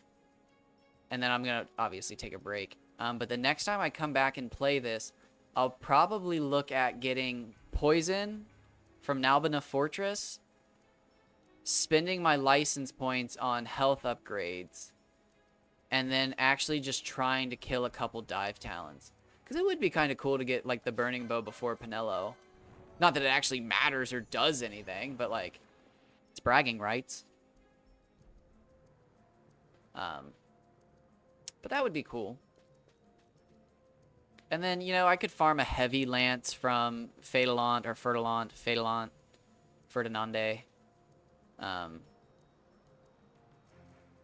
But I don't need a heavy lance per se. They'd be cool, but I don't need one.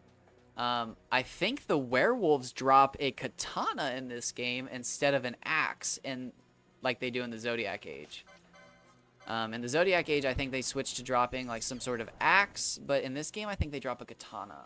So that could be cool to farm, but mostly because there's 2 werewolves and they're right next to 2 transition zones and a save crystal. So it's like really easy to actually chain the werewolves. And Vaughn's really good with katanas, so it might actually be worth it. I could get a Gladius. The Lindber Wolf does spawn after you kill 20 wolves here. I did forget about that. Could get a Gladius. That's a arrow elemental dagger at 31 damage. It's pretty good, I think, if I remember correctly. I mean, it's obviously better than what you're supposed to have, but I think it's on par with the heavy lance or slightly better. But I just want the burning bow, and then I'll get that Arcturus or whatever that gun is from the Wyvern Lord. So I'll have 2 ranged weapons right before Garuda. By that point, Vaughn could have multiple katanas. Again, I could have the katana from the beginning that I was just talking about from the werewolves, or I could have a katana from chaining the Uritan Yensa, or whatever their name is. Oh shoot, what am I doing? Oh god.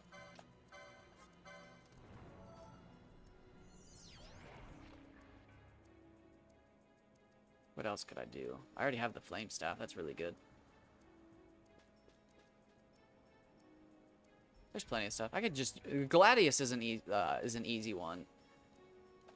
I say that because the Lindber Wolf only has one thing you can steal, and it is the Gladius. So all I do is usually get it to like really low health, and then I lure it back to the transition area, and then I'll go in, select steal on both Pinello and Vaughn, try to steal from both of them, and if neither of them get the dagger, I'll just transition out, heal up, go back in, try again. And I usually get 1 steal per attempt. Usually not everybody gets their steal off, because if it uses that attack Eerie Soundwave, it can do quite a bit of damage. But yeah, we might just do Gladius. Oh, it would be cool to have a heavy lance. Could you imagine if I did heavy lance, Arcturus or whatever, and a burning bow? We'd kill Garuda in probably 3 hits. With Vossler, I bet we would. No!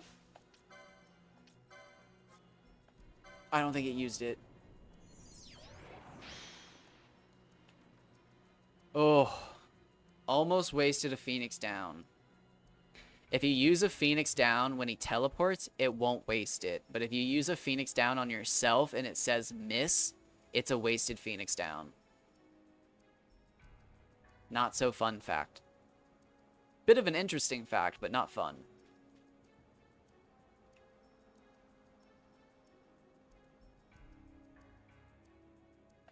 Yeah, I would hope at level 45 I could at least make attempts at Dive Talons.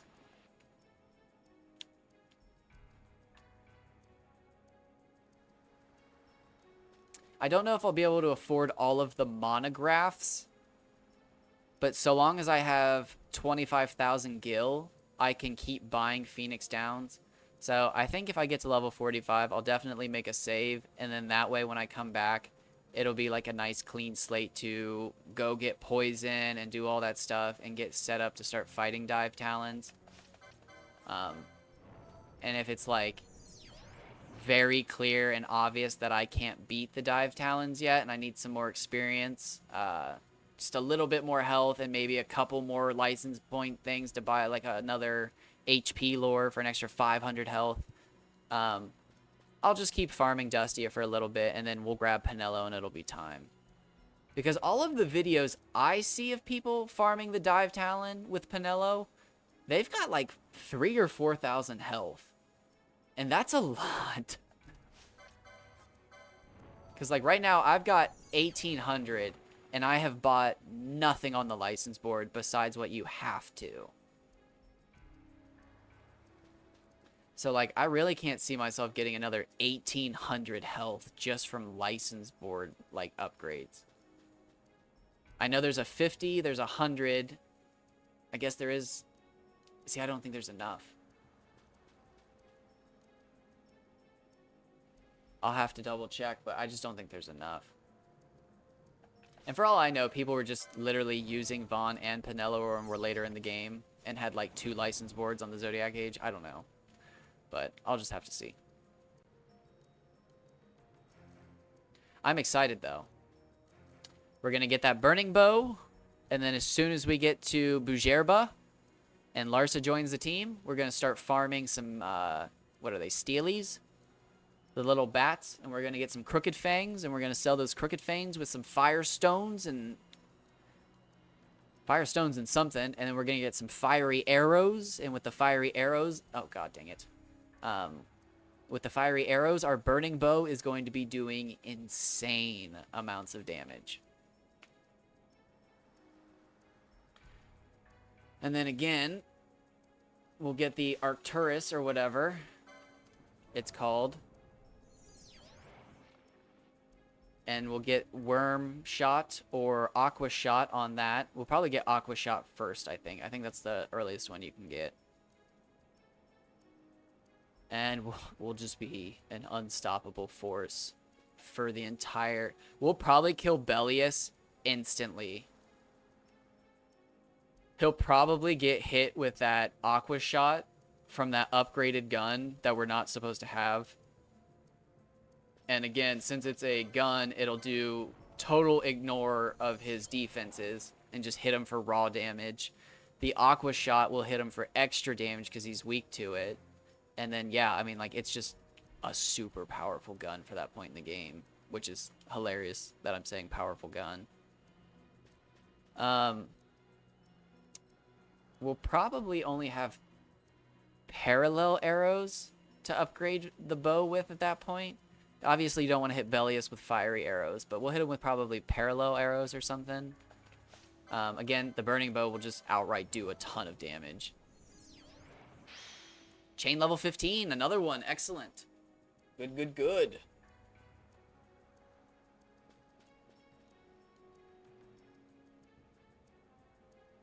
And then, so yeah, what are our options? We can have Gladius, a Heavy Lance.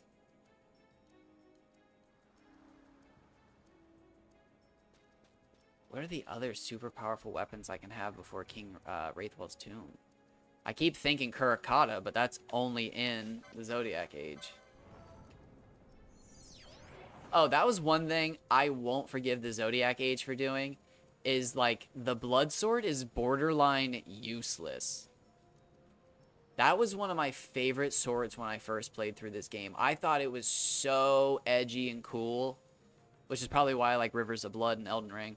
But like when I played through the Zodiac Age, I just remember being like, where's the blood sword? Where's the blood sword? And then like I looked it up and was just like, what? It's so early in the game. That's so cool. And like I went to use it and it was just like, well, wait, where's the license for it? And then I realized where the license was for blood sword, and it was just like, this is absurd. It's like you can have so many better weapons unlocked before this, and like none of the unlocks on the way to get the blood sword on the license board were like so outrageously good that it like made worth going that way specifically. Just a bit of a bummer. And then again, the Kurakata, it was just so broken. Honestly, I think that would have made me a little happier with, oh no, I'm not grabbing items. What am I doing? Oh. I am wasting time, is what I'm doing. I think they should have swapped the Kurakata and the blood sword, though, in the trial mode. Getting the Kurakata on trial mode 3, or trial mode 3, trial mode tier 3 is just too soon. Literally too soon. It's too good of a weapon, and it's too soon.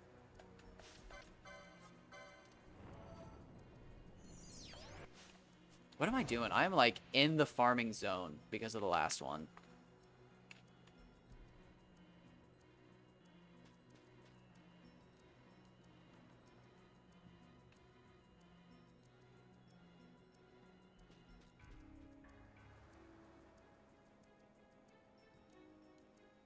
I just need to hurry up, focus, get to the last tier, and then start farming.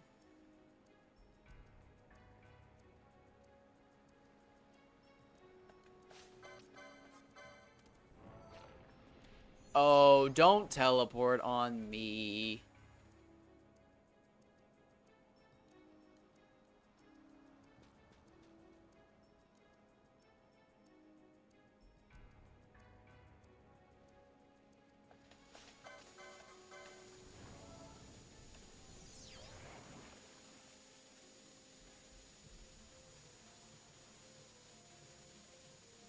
Okay. Starting to find that zone. Getting in the flow state. I really needed that break from recording and whatnot. I took like 7 days off. It seems unreal. I just didn't play any games. I just literally took a complete detox. A cleanse, if you will. That's not true. I played Dragon Quest VIII and Pokemon Crystal, which, like, to me are about as relaxing as a game can get. I mean, they're, like, so mentally easy on the mind. Mentally easy. That's not what I want to say. It is what I want to say. It's exactly what I want to say, but it's not right. Refreshingly easy. That's not exactly what I wanted to say, but it actually works. It's just, it's a break. There's no... Oh, was that a 22? That's the fastest one yet. Oh, I'm so sad I didn't get like a better... I was moving too quick. I did not expect a 22.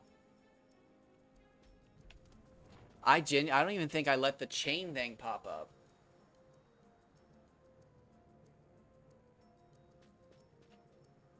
Ooh, that's my best one, I think, ever.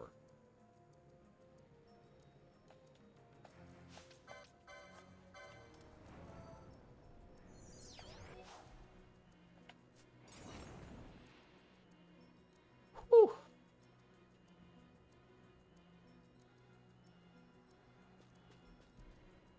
That is 76 Phoenix Downs at tier 4.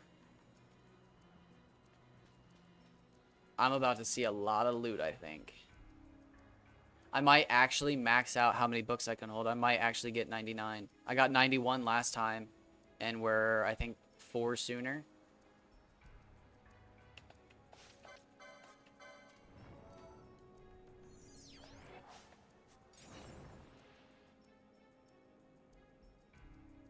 I should definitely have enough license points after this.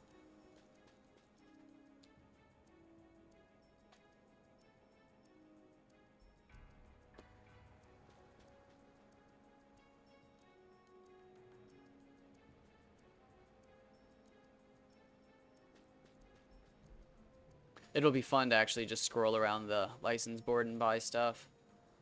Nice little dopamine release.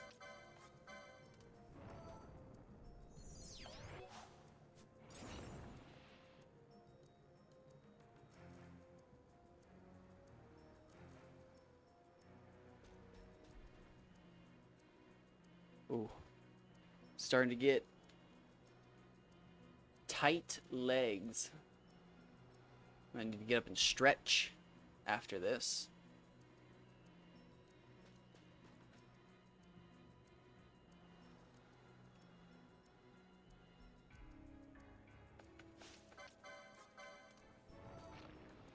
Oh, don't teleport on me.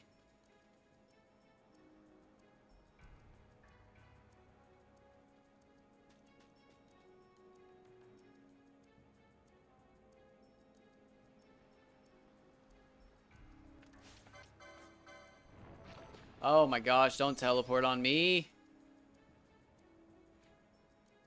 The worst I've ever seen is 5 teleports back to back. To back. To back to back.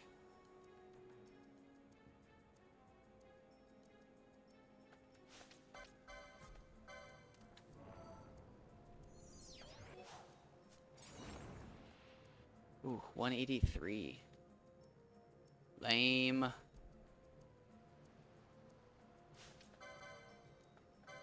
Oh, how much damage was I doing? I wasn't paying attention. I'm guessing this won't kill me.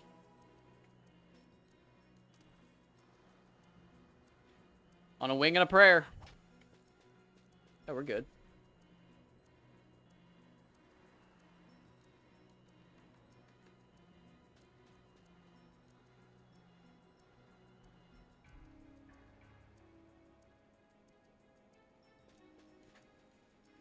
Oh, I am so ready to finish up my grind in Dragon Quest VIII. Literally 25 days left, and I am done.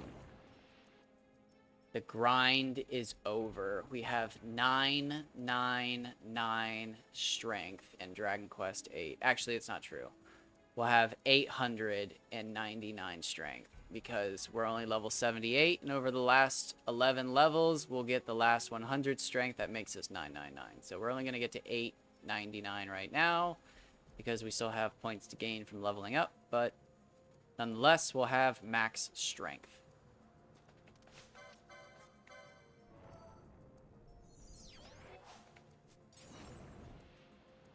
I'm just so excited.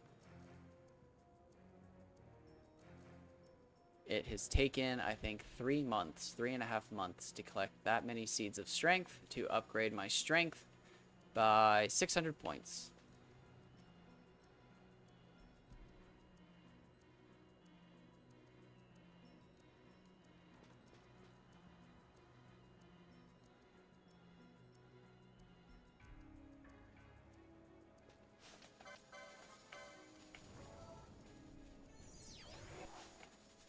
Risk it. I think this time I'm going to risk it for all of them.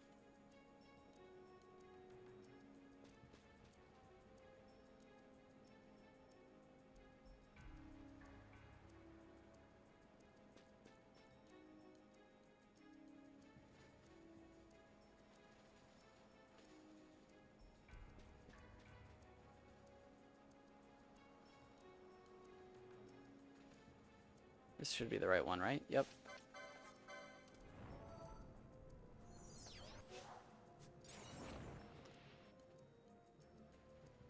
I feel like I'm getting really good drops.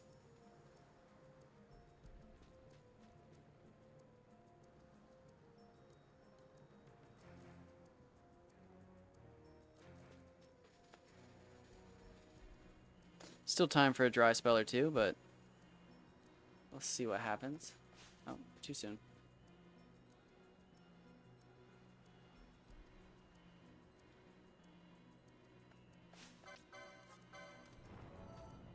Nice.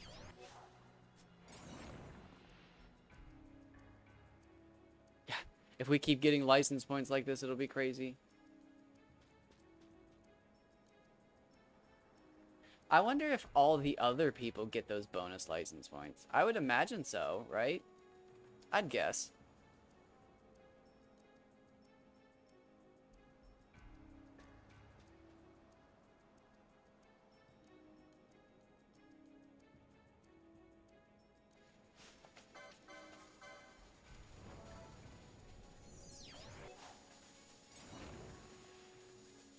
All right, we're about to be 1/3 through the way.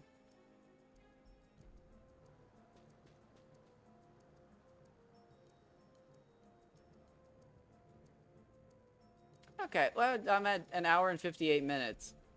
So, unless I die, I'm actually 122 Dustia in.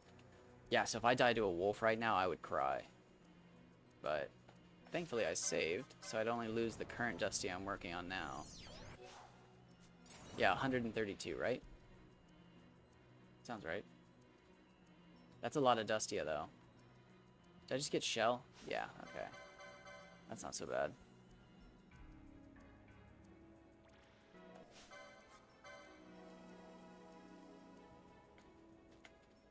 Protect is the one that causes me all the anxiety. Yeah.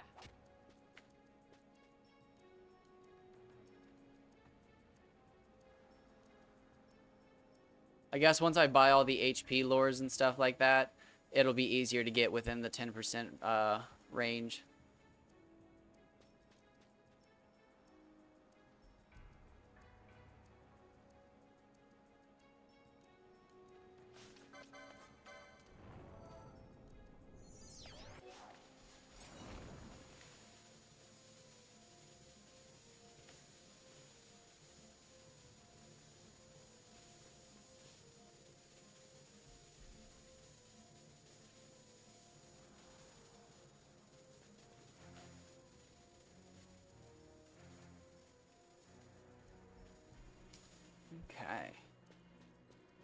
So we'll finish this one up, hopefully hit level 45. Like I said, we'll buy all the stuff on the license board and then check out everything we need to farm dive talons. And again, it should be pretty clear if we're ready or not. There's the early level. I think we should be able to get 2 more. Here comes June for the second complaint. Don't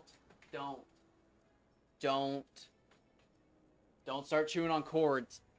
That makes me lose my mind. 57,000. Okay, I don't think we're getting 2 levels. Why?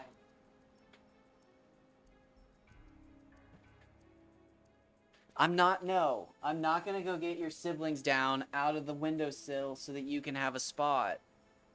And I'm also not gonna let you chew on any cords.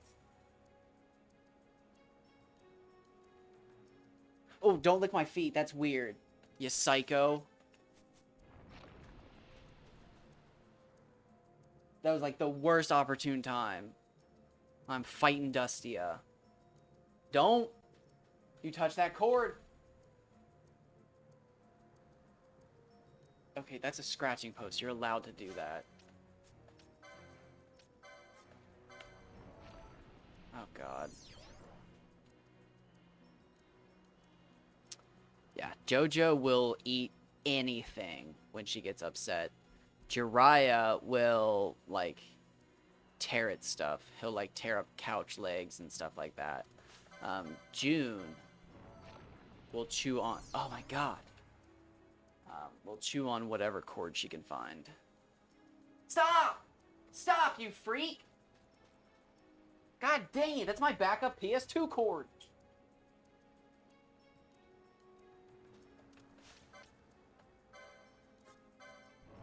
She just bit the fat end of the PS2 cord.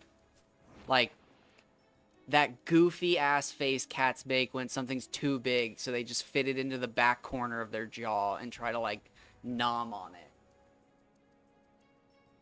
God, I hate it when she does that because, like, they always generate enough pressure to cut through phone chargers. She's the first animal I've ever had that's chewed on a wire enough for me to see sparks in it. And she's done it to probably 4 phone cords, like a PS2 controller, I don't know, 3 laptop chargers. It's just exhausting. It just genuinely, if you just don't get up fast enough in the morning, she'll chew a cord. If she can find it, she'll chew it. I have my computer set up where there's actually not enough room for her to get behind my computer and chew on most of the cords. But there is one spot on the left side of the desk where she can get up and get to the PS2. And stop! Stop! All of my cords. And she does that with absolute conviction and hate. Actually, you know what? I do not trust her going out in the other room. Give me 30 seconds. I'm safe. You know what? I'm not.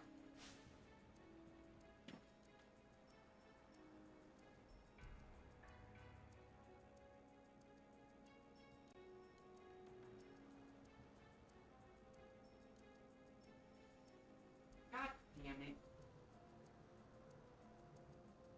Well, that's a new one. That's what I get. I'm explaining what she does, and she can choose through one of my sandal thong pieces. One of the straps on my sandal. She walked out into the other room and just chomped through one of my sandals. It's not even time to feed them. I've changed their litter box. I changed both water dishes. It literally is only the sunspots. Both siblings have a sunspot and she does not. So she's now bit my PS2 cord and ruined one of my sandals. Because I have not controlled the sun properly today.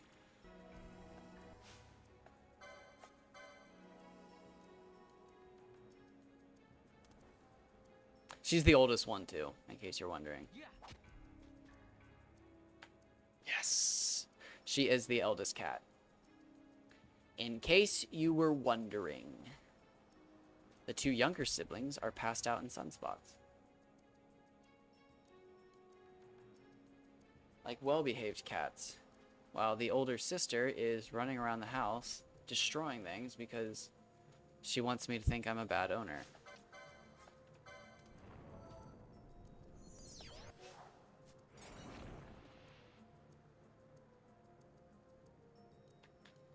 She's an evil cat. Sweet when she wants to be, but manipulative. She is so manipulative.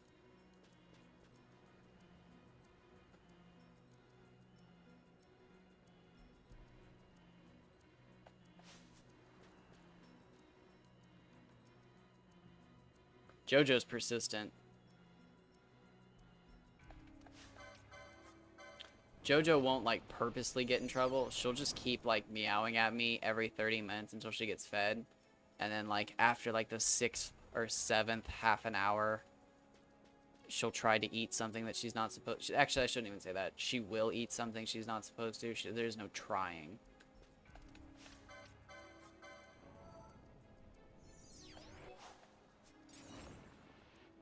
Another heal up, but that's okay. I feel like I've actually been getting like a lot of items, and that makes it all worth it.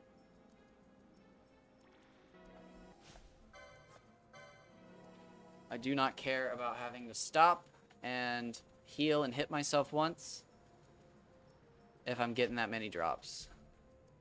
Oh yeah, we're getting like right on the line for 10%. Not below it, not above it, right on the line. And that is wonderful.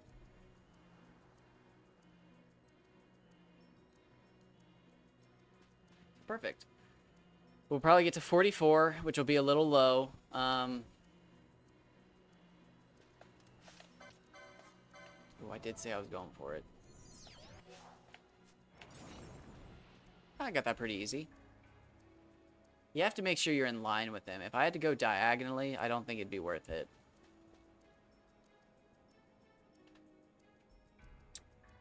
If I get to 44, though, I could probably just explore the map and get to 45.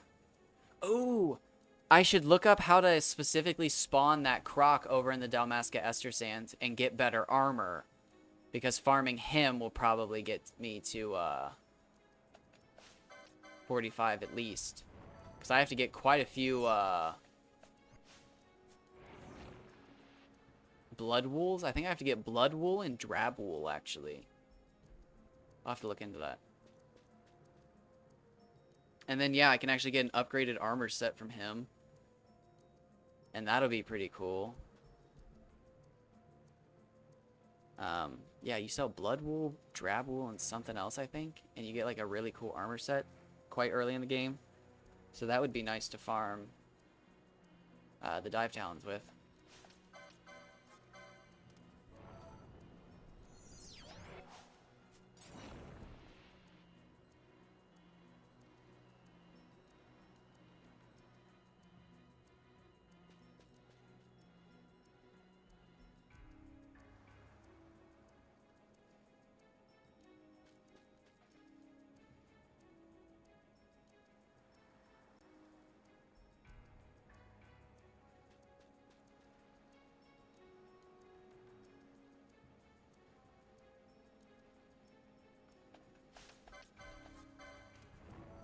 I wonder how many license points I'm going to have at the end of this. Oh, 4 books. Yes. Yes.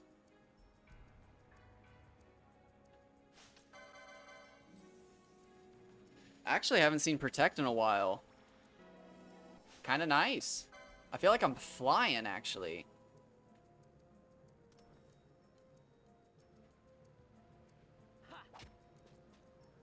Oh, you gotta be kidding me. You have got to be kidding me.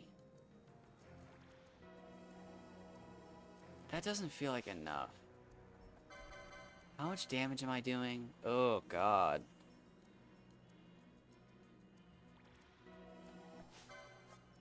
I haven't actually been paying attention.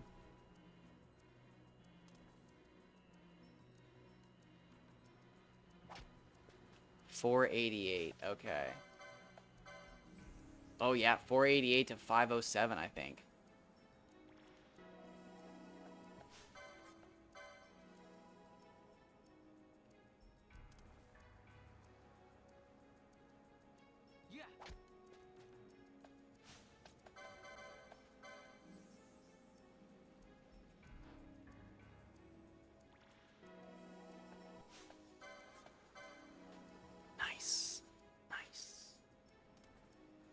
Okay, here we go.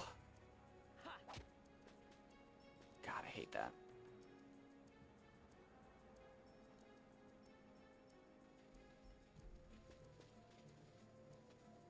So yeah, by the time I'm done with this, it should be about time to feed everybody. So I'll feed all the animals. Take the dog out to the bathroom. Probably refreshen the goat's water.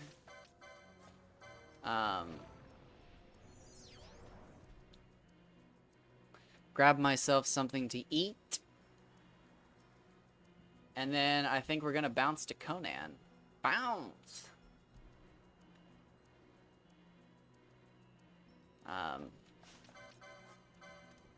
My problem with Conan right now is 100% with the Dafari.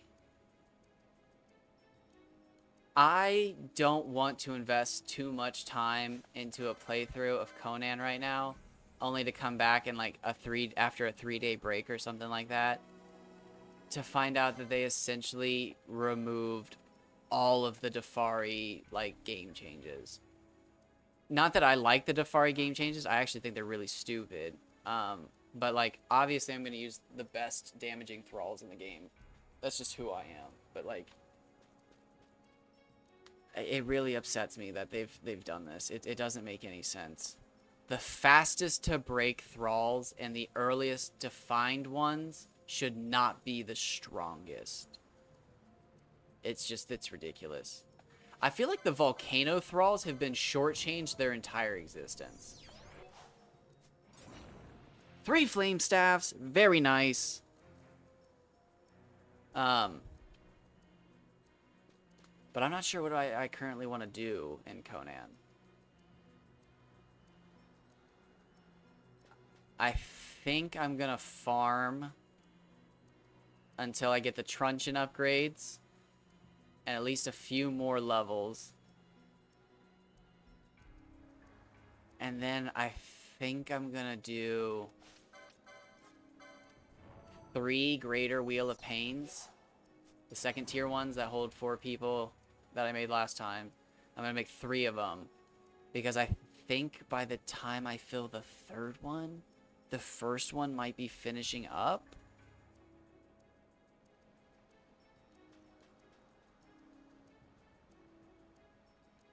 And then I could take them up to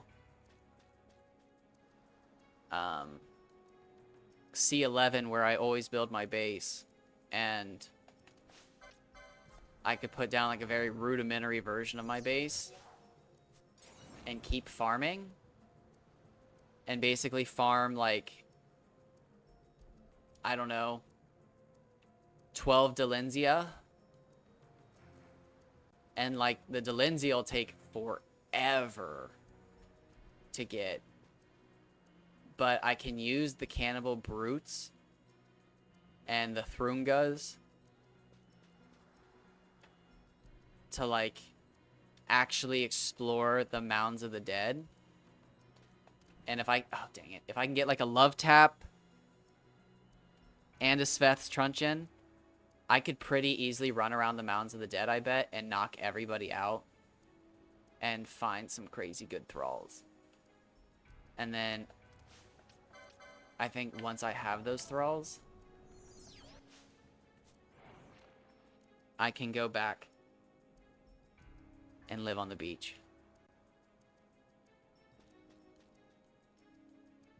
Although I really don't want to anymore. Because, it kind of sucked. I'm not gonna lie. It kind of sucked. I was not happy with the fact that it rained. I mean, obviously it rains, but like the whole reason I wanted to move to the beach was to get away from the rain at C11 because I hated how dreary it is. But like it was raining my first day at the beach. Although maybe I'm just getting the rain out of the way. I don't know. I don't want to build in the desert. I'd like to build in the tundra.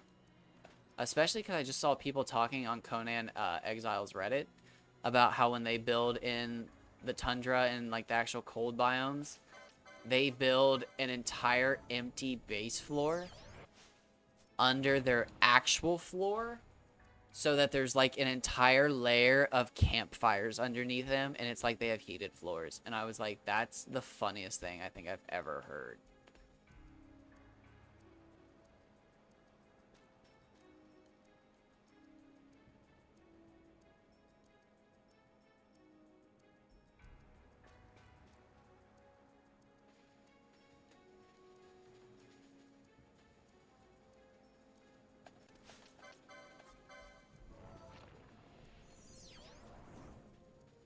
I wonder if there's any good bosses up there. There should be a mammoth boss, if anything. There is the Frost Temple. I bet the Frost Temple's good farming.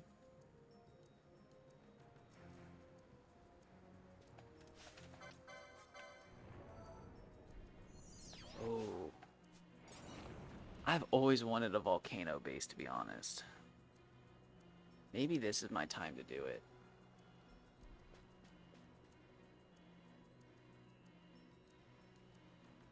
I have always wanted a volcano base.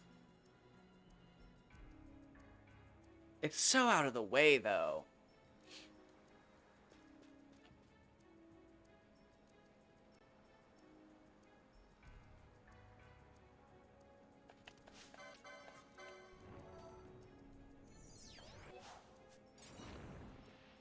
I feel like the best places to build are always so far out of the way.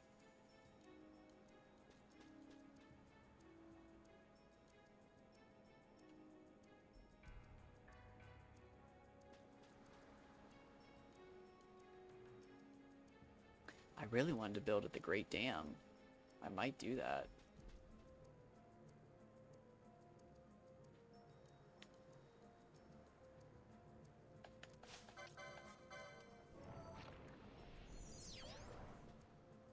I'll have to look.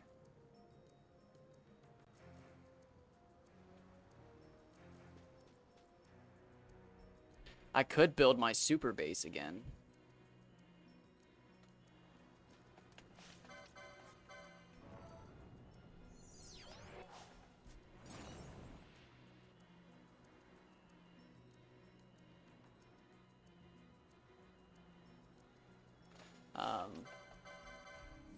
To best describe it, I built a base around one of the big dark rock statues or pillars around New Azagarth. Actually, the one right next to Leon's base.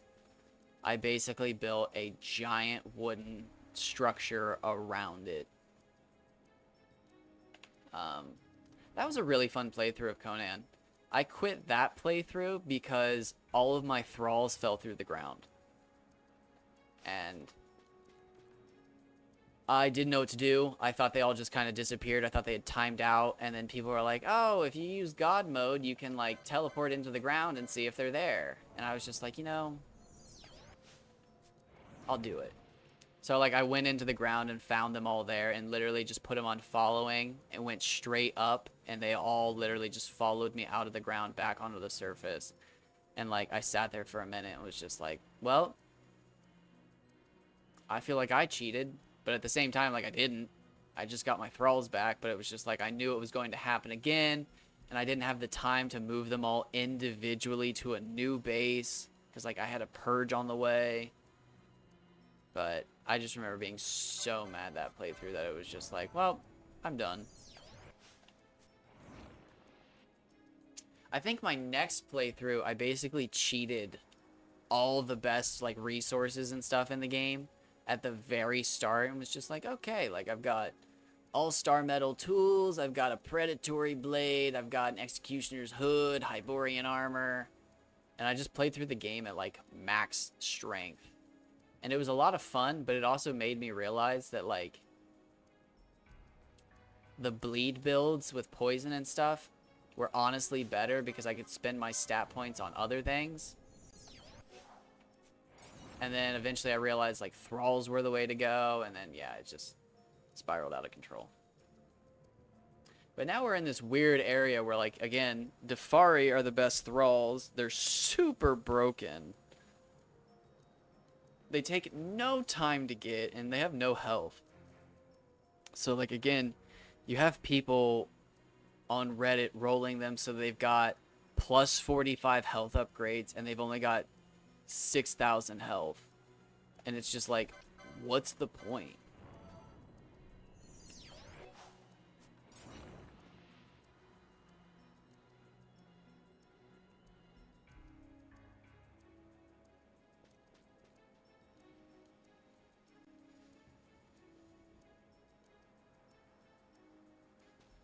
I don't know, though. I would actually be pretty interested in building in the Nordenheim area because there's a lot of bearers to be farmed. And tier 4 bearers look pretty cool right about now with how much health they have.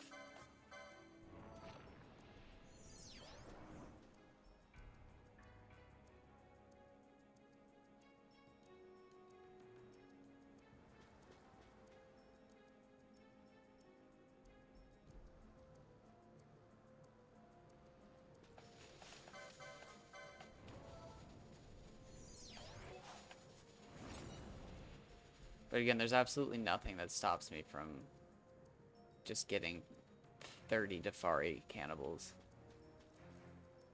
Or cannibal brutes. And running up to the snow region and just setting them all down.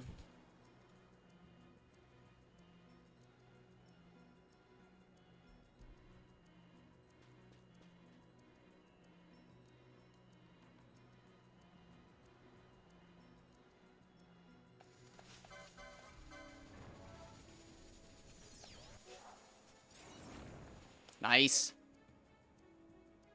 Stack them up. Racking them, stacking them. Pack them away. Thaw it out and eat it another day. We're cooking with flame staff, son.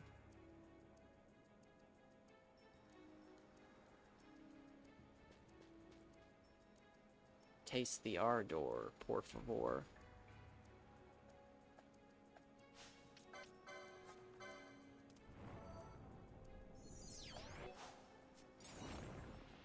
We're about 2/3 of the way through. Not bad, not bad at all.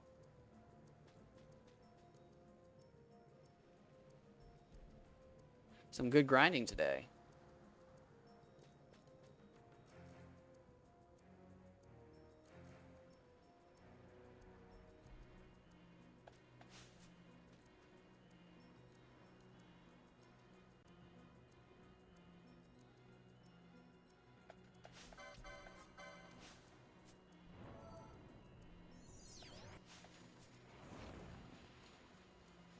I'm like in the zone. I think everything's gonna drop an item now.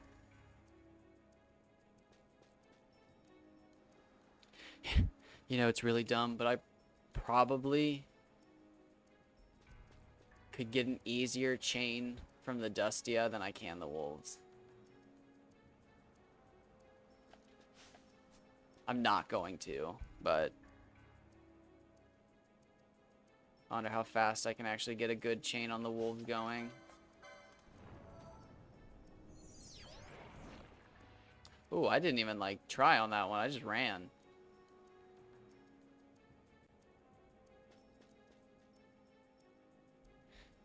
But I could probably get like a tier 4 chain going in the 20s on Dustia sooner than I can on the Wolves.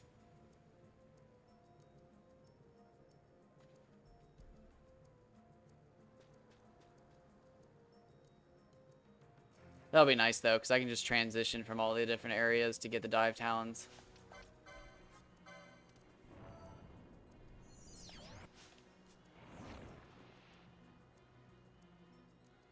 I mean, I like the idea of just killing 100 dive talons for that 1% drop, but I'm not going to kill a dive talon, restart, kill a dive talon, restart, kill a dive talon, restart. I mean, it sounds much slower, but I would rather get the chain going and then slowly kill them with poison. So then I have a chance of getting 2. Like, if I set up a good tier 4 chain and I get the first burning bow within, like, a half hour, I'm absolutely going for 2 of them.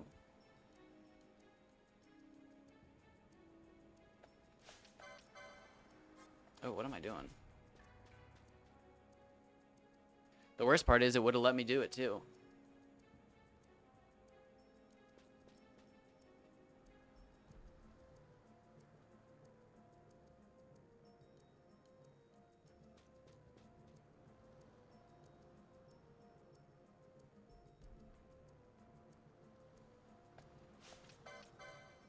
Alright, we're into the last third of them.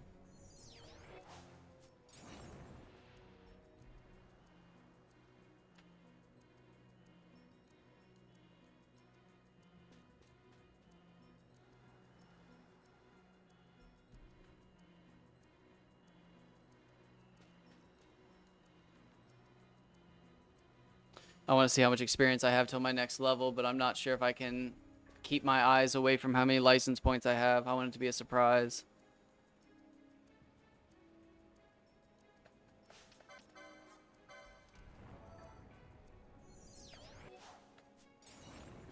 Alright, I'm going to look after that.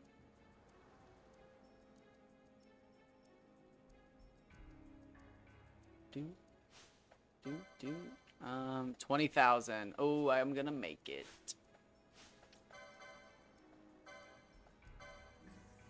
Not going to make it to 45, though.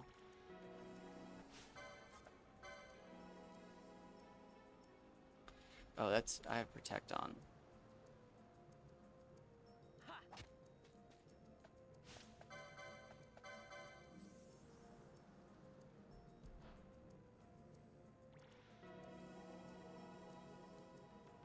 Alright, we'll wait for that to leave.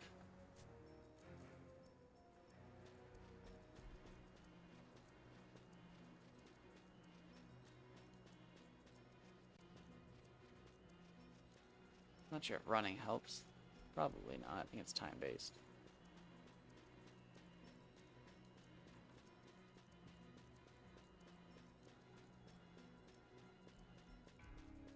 Just need that to go away so I can punch myself in the face with this sharp elemental staff.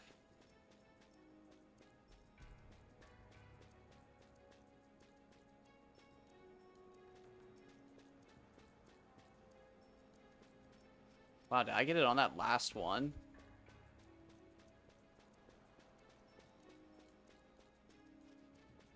Oh, there it goes. I was zoning out. Hitting my mental limit. Me old mental limit. Isn't it sad? The old mental limit catching up.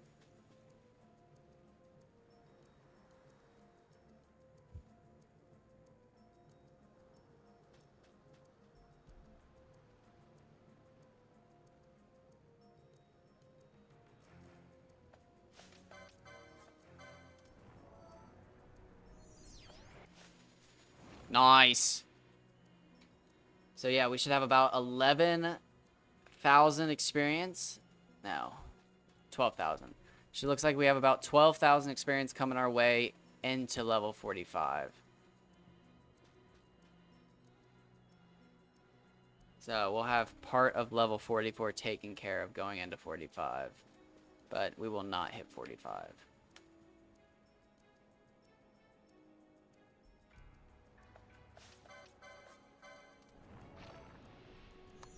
Don't be a show-off. Nobody cares. Dotson! We got Dotson here! Look. Nobody cares.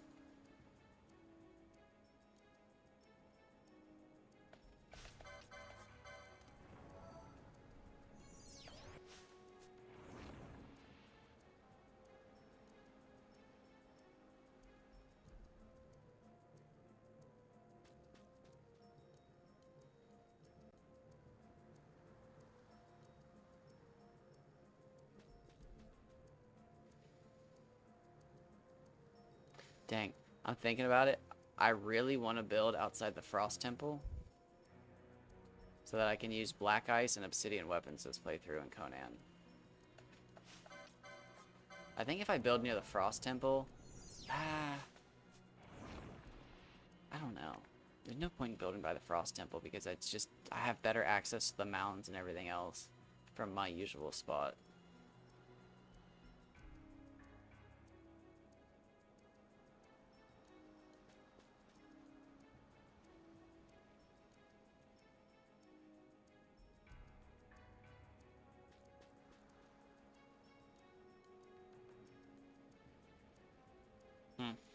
Interesting.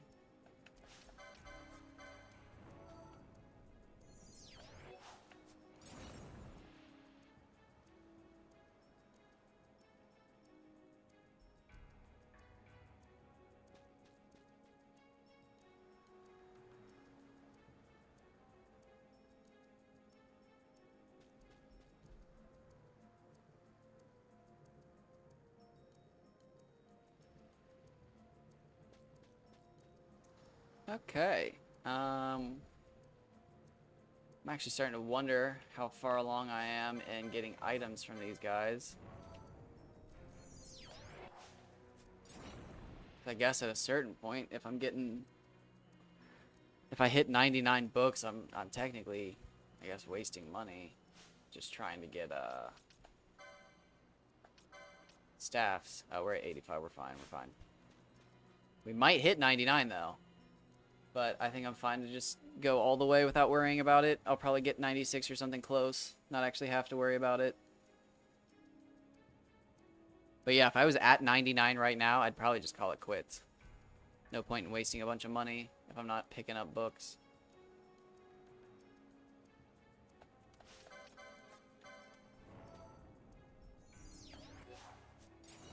Ooh, it would have been so much cooler if they put the hidden cellar in Final Fantasy XII, and instead of putting him in the neck crawl in the very back, if they would have hidden him in the Nebreus Deadlands, so that while you're farming the skeletons, you can just walk up to him and sell stuff. Like every time you hit 99 Darkstones or whatever it is. Yeah. That would be smart, so that you don't actually have to leave the dungeon to sell stuff. Yeah, that'd be the best way. Like, it's too bad I can't go to that guy over here. If I could go to that guy in between here and the Namyansa Sansi and, like, sell all my Dustia loot, but keep my 99 Dustia every time, I could be at, like, 200 something Dustia. I'd be at 174 Dustia.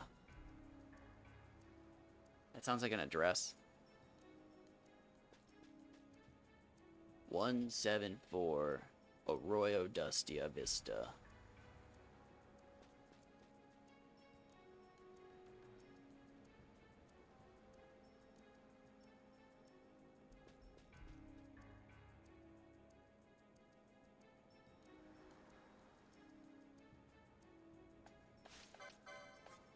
All right, last quarter to go.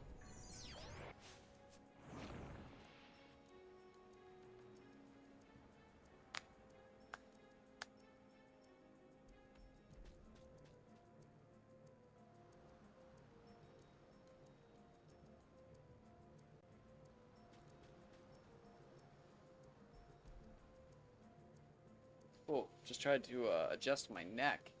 Something's tight in my right shoulder.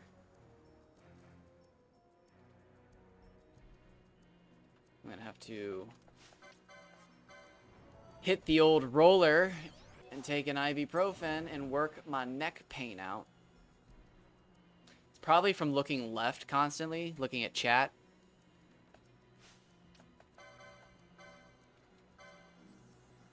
I still haven't figured out how to get chat to actually show up on the screen in front of me. It still just shows up on the screen on the right. Again, though, when I upload these videos to YouTube, it shows chat as if it was showing up on my screen, but it's not. It just looks that way. So I still have to look to my second monitor to read chat. And I think that's jacked my neck up by looking left the whole time, and now my right shoulder is tight. So I'll go out there, hit the foam roller, do a little stretching, take an ibuprofen, drink a bunch of water. Probably won't take a hot shower, but man, nothing feels better on a tight muscle than a hot shower and a stretch. A little Bengay, maybe depending on where it is, some Epsom salts. Oh my gosh, you got busted up ankles? Epsom salts. I love Epsom salt baths. Love a good Epsom salt bath. Scalding hot water on some busted up ankles after a skateboarding session or something. Whew. Wonderful. Just feels great. The heat just alleviates the pain.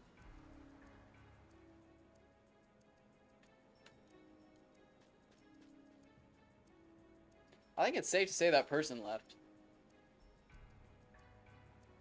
They left on a really weird note saying hamburger without a ham, but that's fine. That's a good one. People have left on way weirder and worse. So I will take that 8 days out of the week.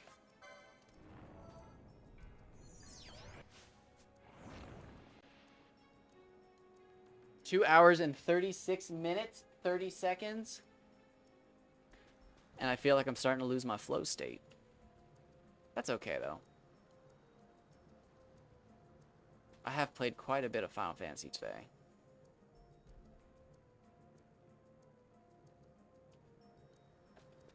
Well, depends who you ask. If you've never played Final Fantasy before, you probably play more than 2 hours.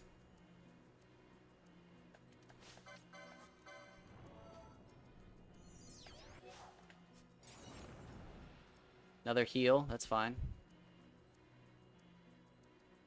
How many staffs I have?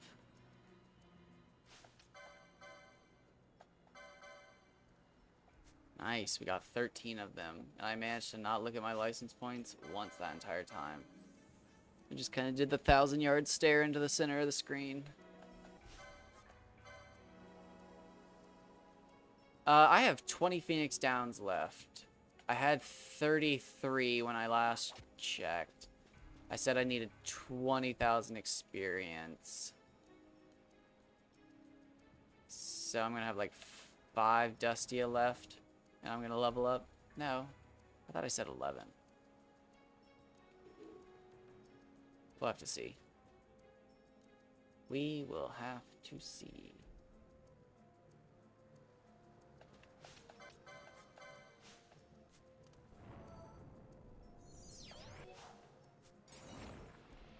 Dang it, another heal.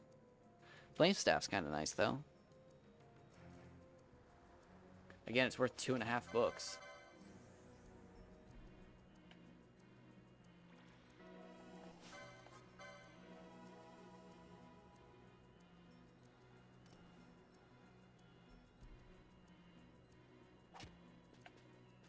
Oh, nice. Right on the line.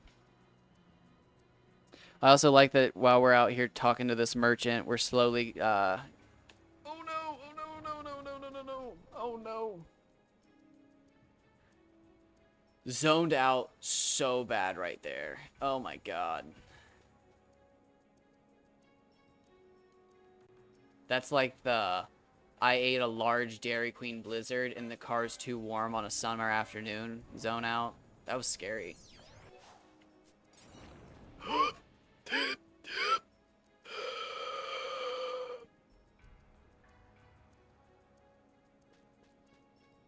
my god, why did I do that?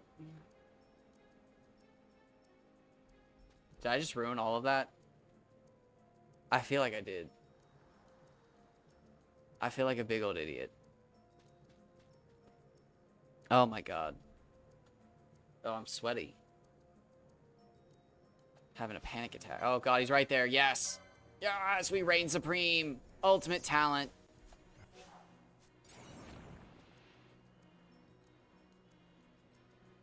Peak gaming. Itches. That was more of a P sound than a B. I did not pronounce that very well.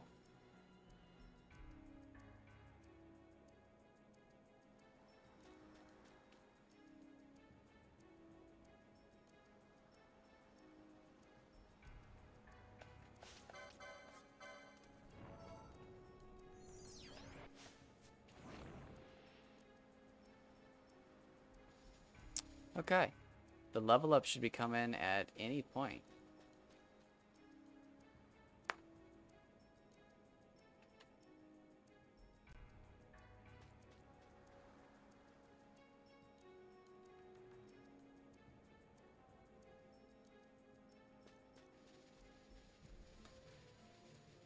In the next 3, we should level up. Goodbye, 43. Hello, 44.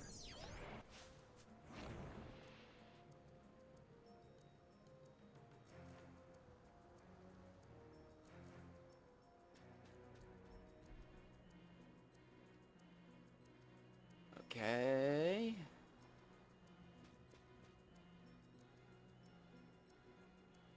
This is where it gets exciting.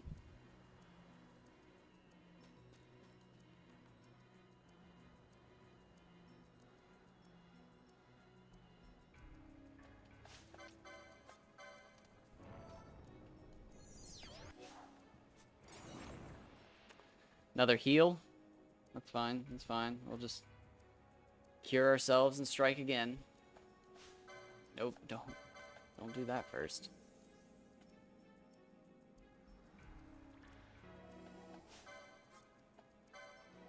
That seems like out of range.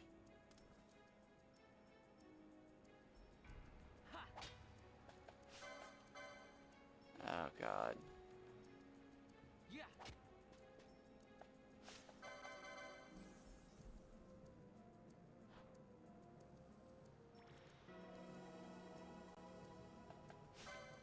Okay, well, this is it. This is where I die. This is where I die and I cry. God. I hate it. I hate every second of being down this far.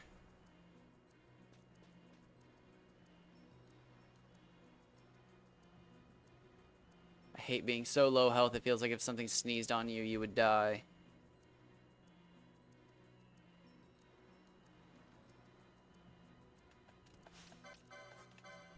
Alright, this has got to be it, right? Yes. And a heal.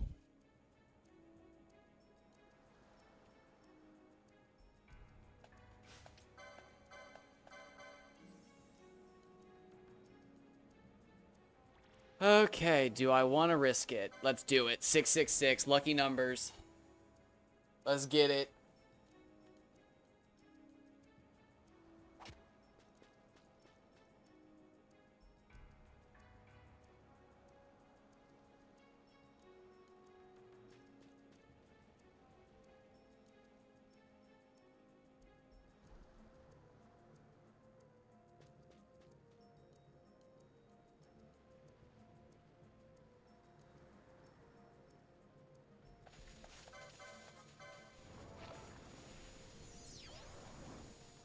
All right, so these last 11 will chip away at level 45.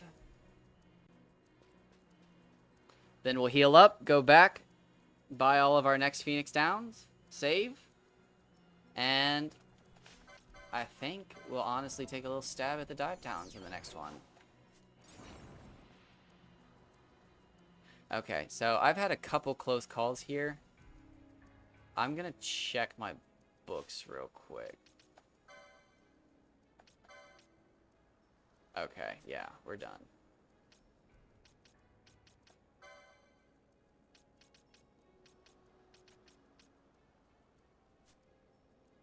Yeah.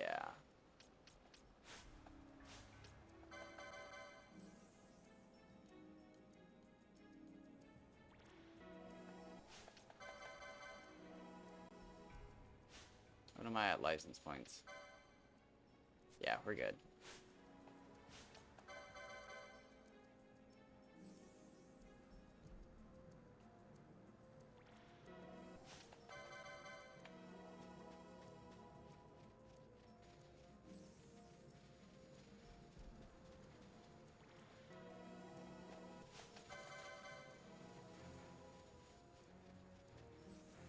Just sneak past everybody.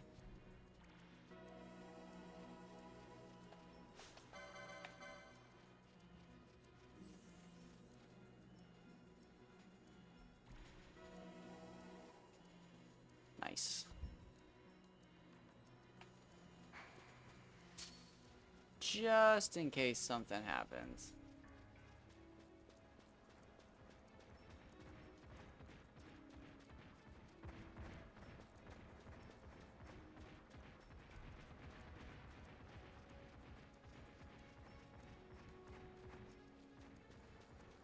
Sometimes you just don't know.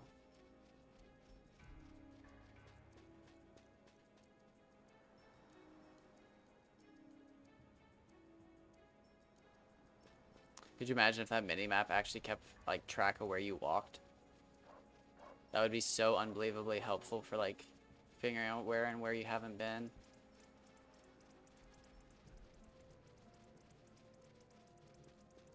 It's a neat little detail, but I don't think it actually helps you with anything, really. I guess it would help you backtrack. I mean... Oh, it looks like they stay.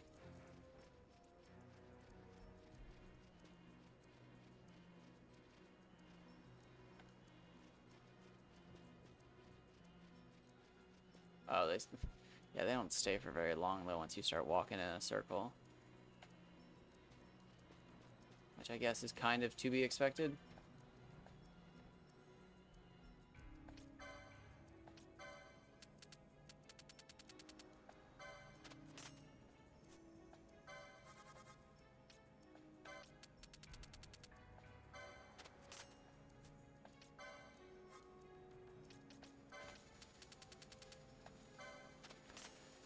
Nice.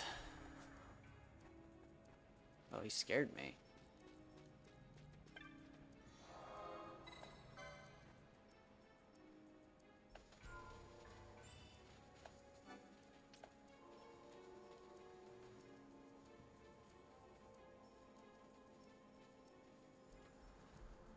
How far in are we?